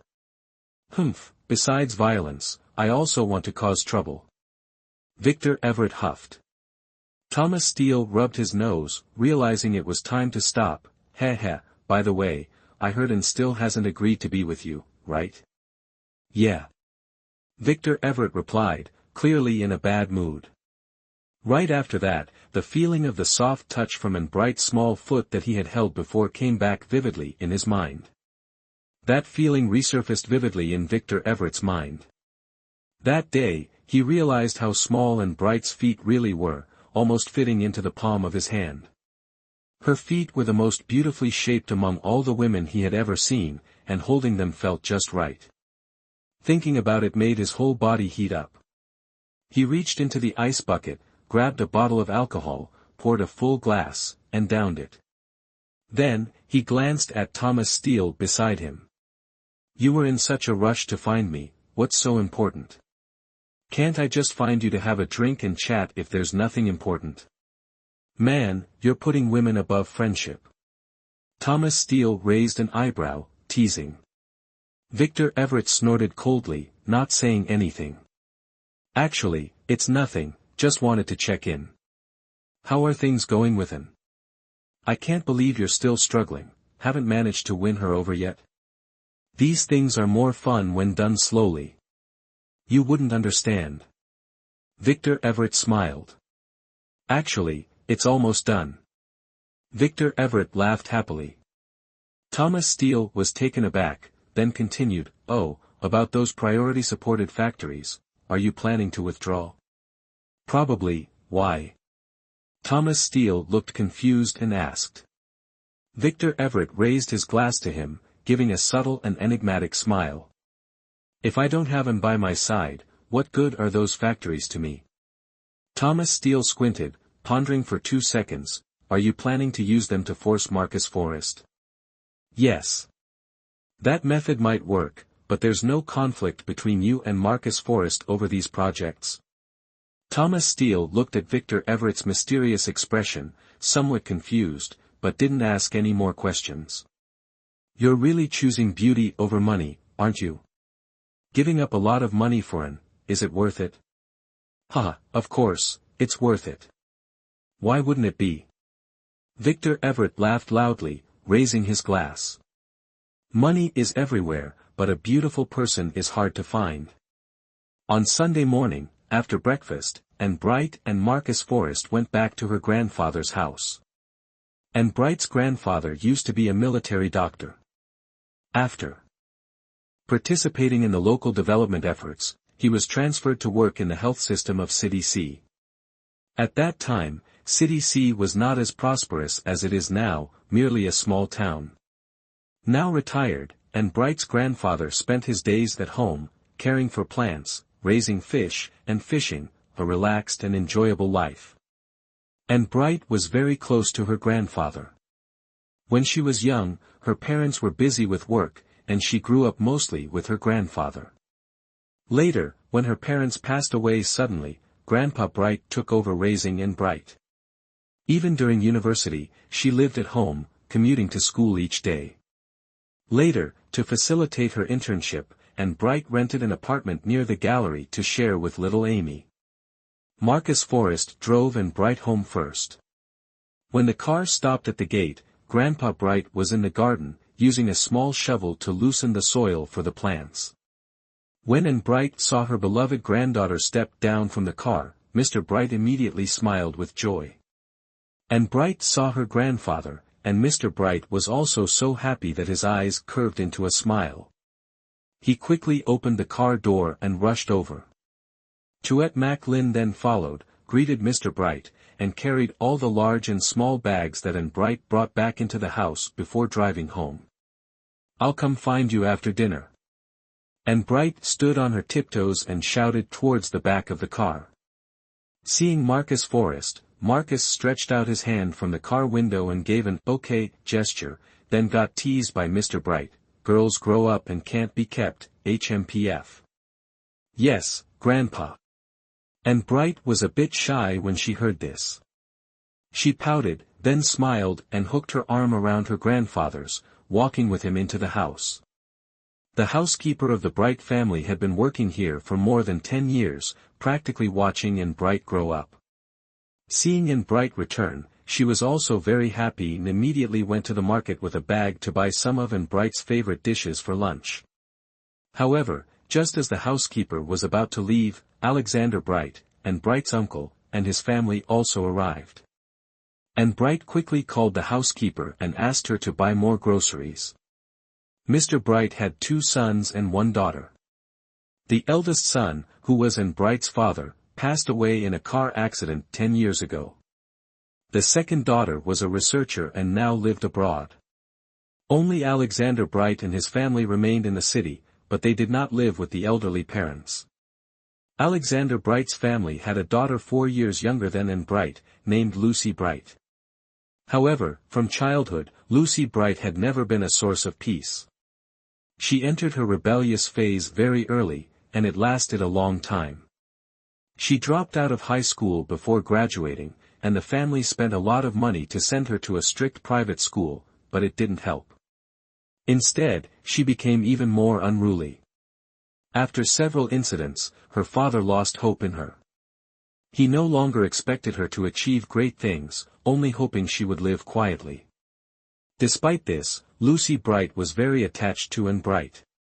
From a young age, whenever she saw Anne Bright, she would stick to her, calling her "sister" repeatedly and following her everywhere.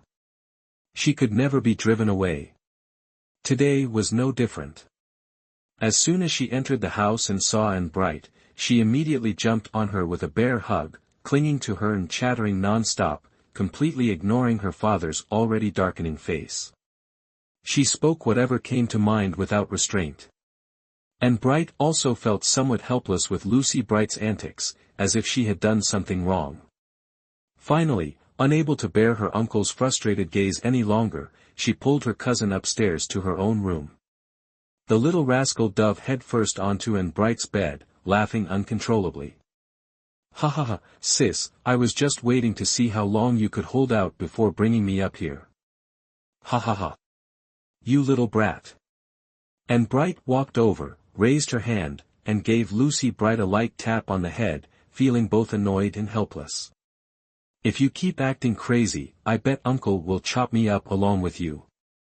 Pfft, no way. You're his model example to educate me. If I were half as obedient as you, he'd be over the moon. At least you know you're not obedient. Anne Bright said. Lucy Bright chuckled awkwardly, then fell silent for a few seconds before speaking. Sis, that thing. What thing? Mumbling isn't your style. Sis, do you know that Fox Sylvia Bloom is back? Even without the love triangle involving her cousin, Lucy Bright still disliked Sylvia Bloom. Anne Bright rubbed her forehead, feeling a bit powerless to correct her sister's name-calling. Lucy Bright, yes, I know. Then what are you going to do? Do you have a plan? A plan for what? Anne Bright asked, confused. Lucy Bright clenched her fist and swung it into the air, to exterminate the fox.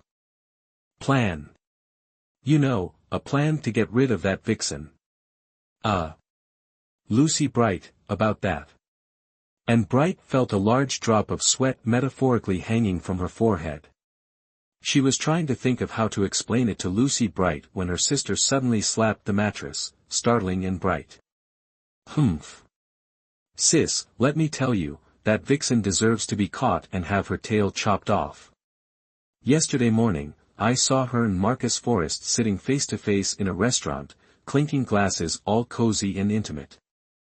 I wanted to go up and smack those two scoundrels. For the rest of the afternoon, Anne Bright was completely distracted.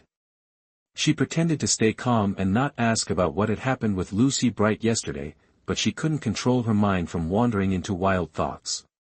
Just the day before, Marcus Forrest and Sylvia Bloom had been on the same flight back. Yesterday morning, they were at the same restaurant, sitting at the same table, and then met again at a party in the evening. This rhythm felt off. Not only was Anne Bright uneasy, but she also sensed a faint trace of danger. She clearly remembered that Marcus Forrest had told her on the phone that morning that he had documents to review, yet somehow, he ended up at a restaurant, and with Sylvia Bloom no less. Was it a chance encounter, or had they arranged to meet? Anne Bright felt furious. Marcus Forrest had mentioned wanting to collaborate with Sylvia Bloom's company, so it wasn't entirely impossible that they had arranged to meet to discuss work. But if it was about work, why didn't they choose an office, and instead, opted for a high-end Western restaurant, a perfect place for romantic dates? Why did Marcus Forrest have to deceive her, saying he had to approve documents? If it was a personal matter, Anne Bright didn't dare to think any further. Two people who were once in love, separated, and then reunited, gradually growing closer again, discovering that they still had feelings for each other. Would this eventually lead to rekindling their past relationship? Anne Bright felt terrified. In her childhood, in the Bright family, her parents were too busy with work and had little time for her. Her grandfather hadn't retired yet. In her small world, the person who stayed by Anne Bright's side the longest was Marcus Forrest. Later, when her parents passed away in a car accident, it was Marcus Forrest who helped her through the tough times and walked with her to where she is now. Anne Bright never considered herself a greedy person and rarely asked for anything. For more than 20 years, her only wish had been that, no matter if they were rich or poor, happy or in pain, she and Marcus Forrest could continue to rely on each other until they grew old and gray, their steps faltering. But now, even this simple hope seemed to be slipping away. The sound of a night bird outside the window jolted Anne Bright from her daze. She wiped her tears, looked at the cartoon clock on her nightstand, and realized that she had spent hours lost in these negative thoughts. Alexander Bright's family had left after dinner. When seeing them off, Anne Bright hesitated for a long time, looking in the direction of Marcus Forrest. In the morning, they had agreed that she would meet him after dinner, but in the end, and Bright returned to her room, lost in thought. Her mind was a complete mess now. She was afraid that if she saw Marcus Forrest, she wouldn't be able to control her emotions. And Bright knew that all this time, she had always leaned on Marcus Forrest in everything. She didn't want him to think she was being unreasonable again. Lucy Bright had seen them together at the restaurant, but that didn't prove anything. They hadn't been caught in bed together. Even if they had been caught in such a situation, what could she do? Confront Sylvia Bloom for ruining their relationship? Beg Marcus Forrest not to leave her? That didn't seem like a solution either. Should she fight Sylvia Bloom to the death to protect her love, or should she believe in fate and let things take their course? If they truly had rekindled their old flame, whatever Anne Bright did would probably be in vain. Tracing back, it seemed like Anne Bright had already lost a long time ago. As this realization dawned on her, Anne Bright was overwhelmed by a sense of despair.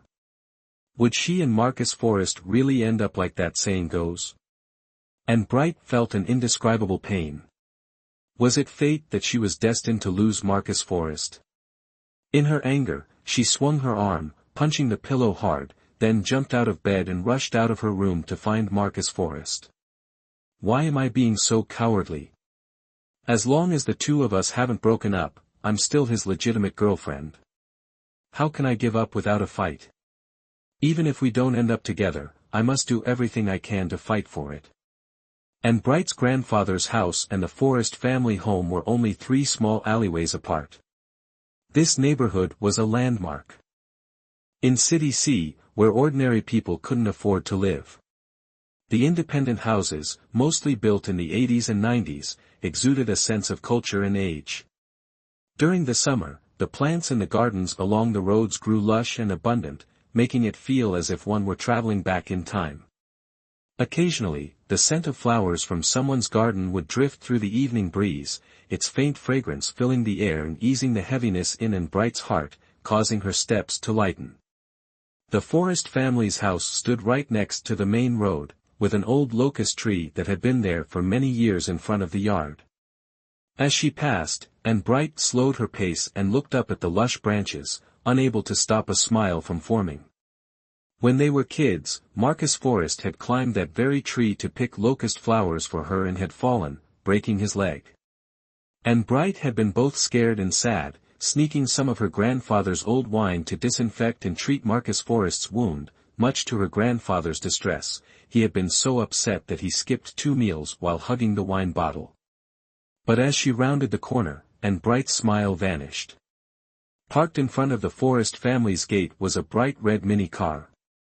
Standing in front of the car were Marcus Forrest and Sylvia Bloom, talking and laughing.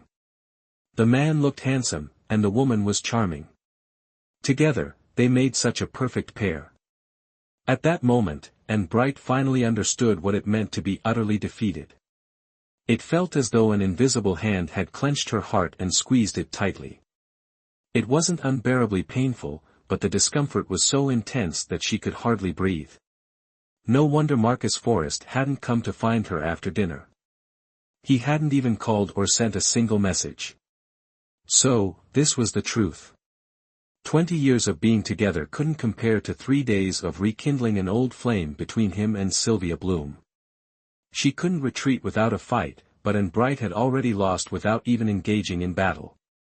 She bit her lower lip hard, the salty taste of blood filling her mouth. The pain in her lips helped her regain some feeling. Perhaps the best thing she could do now was quietly leave. Marcus Forrest didn't want to hurt her outright, so she should silently step aside and let them be. After all, from childhood to now. Anne Bright felt as though her heart was being torn apart. Marcus Forrest had always been the best person to her, and she didn't want to make things difficult for him. She knew that if she put him in a tough spot, she herself would be heartbroken. Enough, she thought. It's time for everything to end. Anne Bright took a deep breath, her feet stiffly preparing to turn and leave. But just as she was about to go, Marcus Forrest suddenly turned his head and looked in her direction. In his eyes, there was first a hint of surprise, followed by a smile. His smile still carried that familiar warmth and Bright knew all too well. Like she had been cast under a spell, and Bright stood frozen, unable to move. Then she saw Sylvia Bloom turn around too, giving her a charming smile. After that, the two of them walked together towards and Bright, step by step. Finally, when Marcus Forrest called out her name, it was as if and Bright's soul had returned from the sky. Under the surprised gazes of the two, she took a step back, then suddenly turned and bolted. And Bright ran without any real direction. She didn't want to go home and let her grandfather see her in this state, but she also didn't know where else to go. Anne. Marcus Forrest's urgent voice echoed in the night wind, right behind her. But the more she heard him calling her, the less she wanted to stop. The two of them continued chasing each other, running towards the gates of the neighborhood. Just as they arrived, the electronic gate was slowly closing. And Bright seized the opportunity, darting through the last narrow gap before the gate shut tight. Seeing this, Marcus Forrest was momentarily stunned, but his body instinctively reacted. He sped up, and with perfect form, leaped over the iron gate like a hurdler. The security guard in the booth nearby watched in disbelief. Not far ahead was a crossroad, a place where there was rarely much traffic during the day, and even less at night. Because of this, there were no traffic lights installed at the intersection. And Bright, lost in her thoughts, ran blindly across the road, wiping away her tears without paying attention to her surroundings. As she reached the middle of the road, a car's headlights flashed in the distance. The blinding white light blurred and Bright's vision. At the same moment, she heard Marcus Forrest's frantic voice from behind, "Watch out, and Bright." His shout and the sharp screech of brakes pierced the night simultaneously. In her panic, and Bright stumbled and fell, landing hard on the ground. A black car came to a screeching halt right in front of her, only a few centimeters away. The car door opened, and a tall man stepped out from the driver's seat, storming over to her with an angry expression. He leaned down and shouted, "Do you not watch the road when crossing?" It was Victor Everett. After realizing the girl sitting on the ground was and Bright, his face grew even darker. "Are you trying to get yourself killed?" Victor Everett yelled.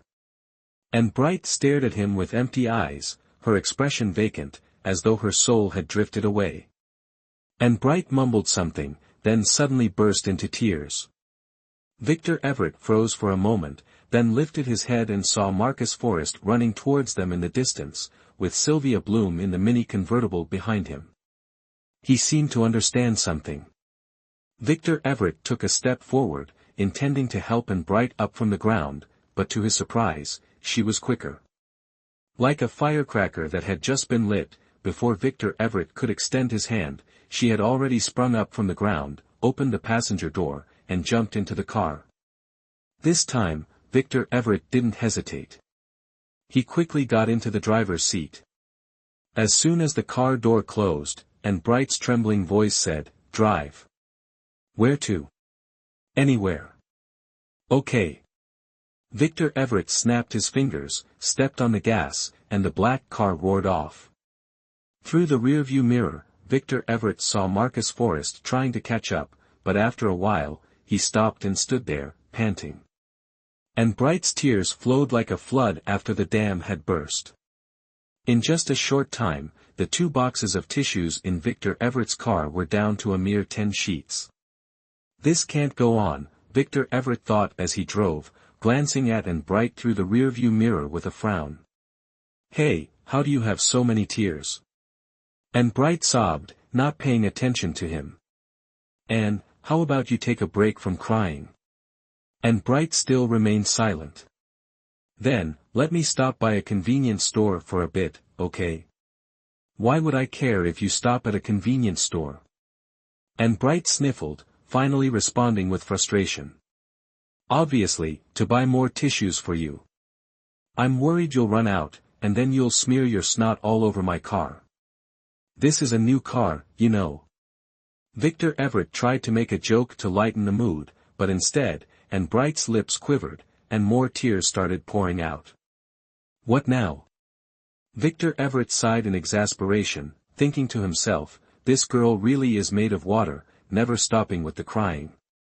He continued driving while occasionally glancing at Anne Bright, feeling completely at a loss for how to comfort her.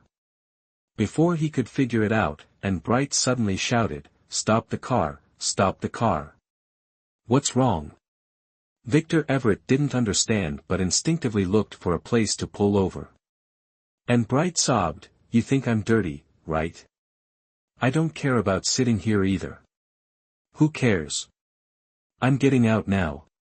Hearing this, Victor Everett could only shake his head, feeling completely helpless with the situation. He thought to himself, this girl is really hard to please. Victor Everett thought to himself, after all these years, with just one glance, there were plenty of women willing to please him. Yet now, not only had he failed to make Anne Bright happy, but he had somehow managed to make things worse, leaving him awkward and having to tread carefully. "Anne Bright, that's not what I meant," he started, but Anne Bright cut him off, "Stop the car." Anne Bright wiped her tears harshly, still keeping her cold attitude. Victor Everett didn't seem upset by her behavior, he simply sighed helplessly, "Hey, Anne Bright, I get that you're upset with Marcus Forrest, but you can't take it out on me, can you?" Anne Bright stayed silent. Victor Everett thought he might have touched a nerve and she was about to cry again.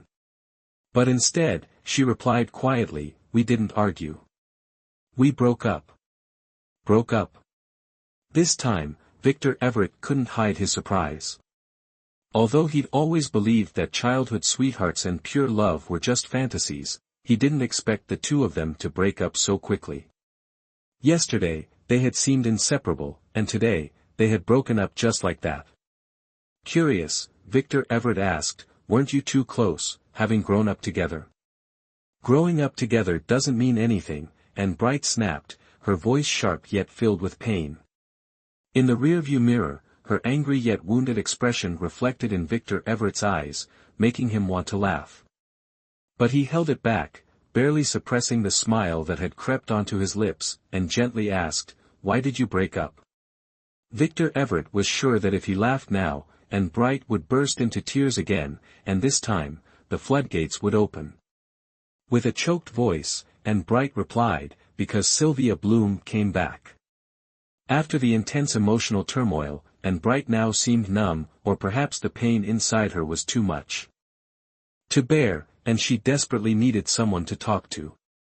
Even if that person was Victor Everett, someone she had always wanted to avoid, it didn't seem to matter anymore.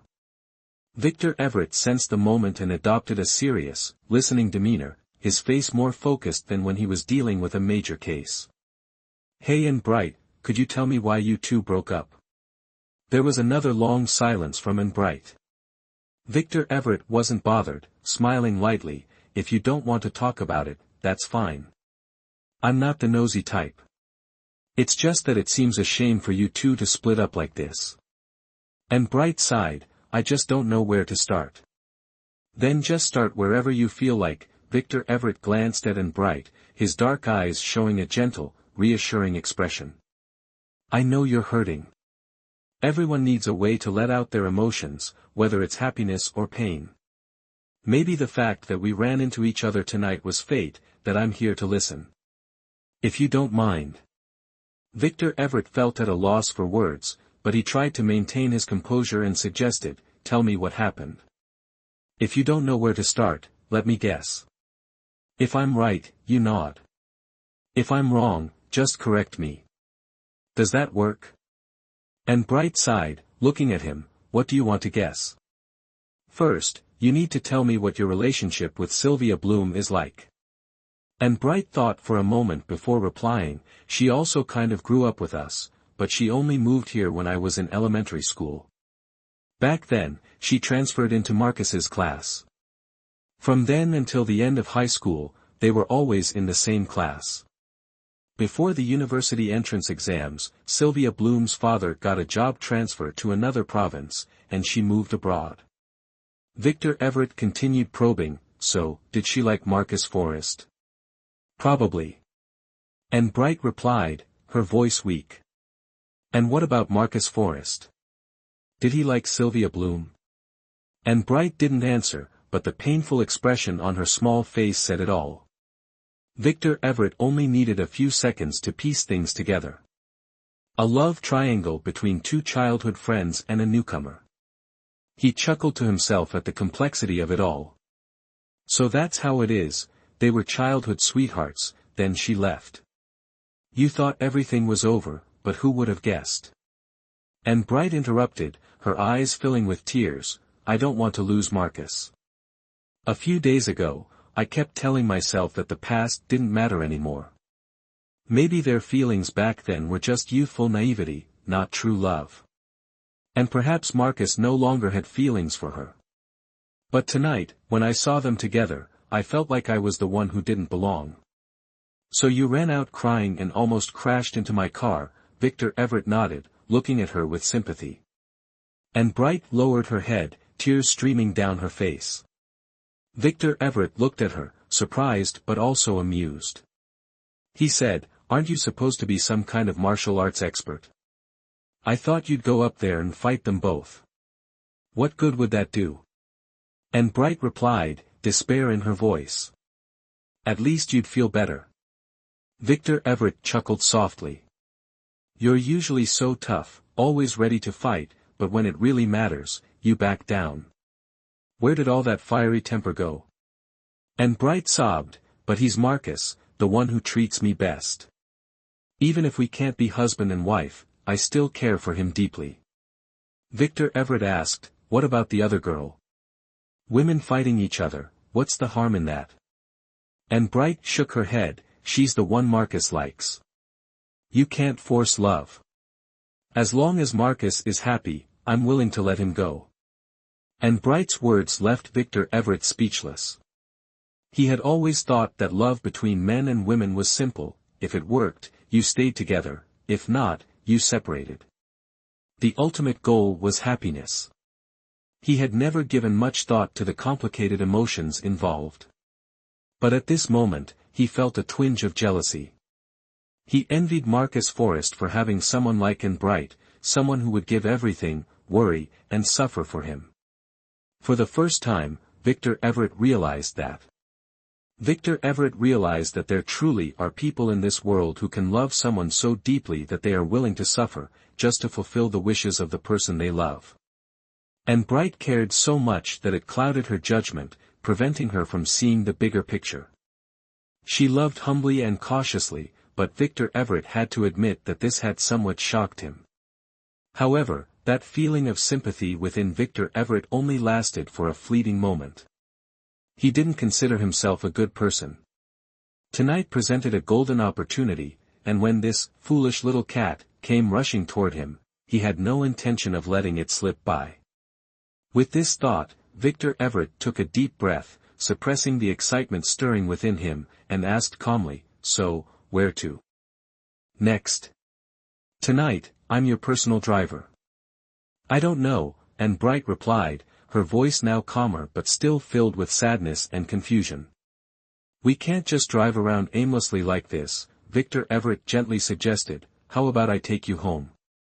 It's getting late, and your family might be worried. No way. And Bright immediately shook her head. She knew that going home in this state would only worry her grandfather even more. As expected, Victor Everett discreetly smiled. Then just pick a place. Anywhere is fine. I'm feeling so lost, I don't even know where to go, and Bright said weakly.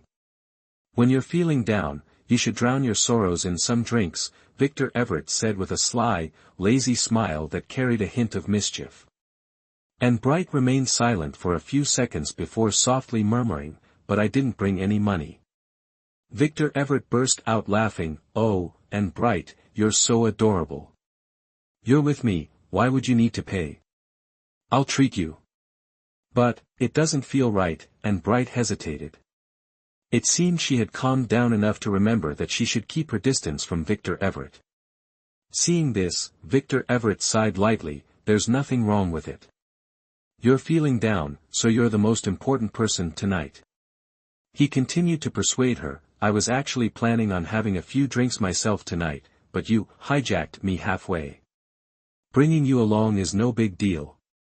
Well, okay then, and Bright finally agreed reluctantly. Then she seemed to remember something. Can I borrow your phone? I forgot to bring mine, and I haven't called my grandfather yet. Sure, Victor Everett responded immediately. Just as he pulled his phone from his pocket, it buzzed twice with a message from an unknown number. When he opened it, the message simply read, "Best of luck to you tonight, CEO Everett." Victor Everett frowned slightly, but he showed no emotion. He quickly deleted the message before handing the phone to Anne Bright.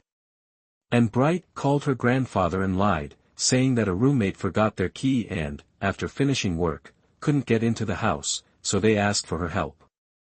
Since she had always been seen as a well-behaved and obedient child in the eyes of her elders, Grandfather Bright didn't suspect anything. He simply told Anne Bright to rest at the rented apartment since it was late, and there was no need to return home. Anne Bright obediently agreed and ended the call.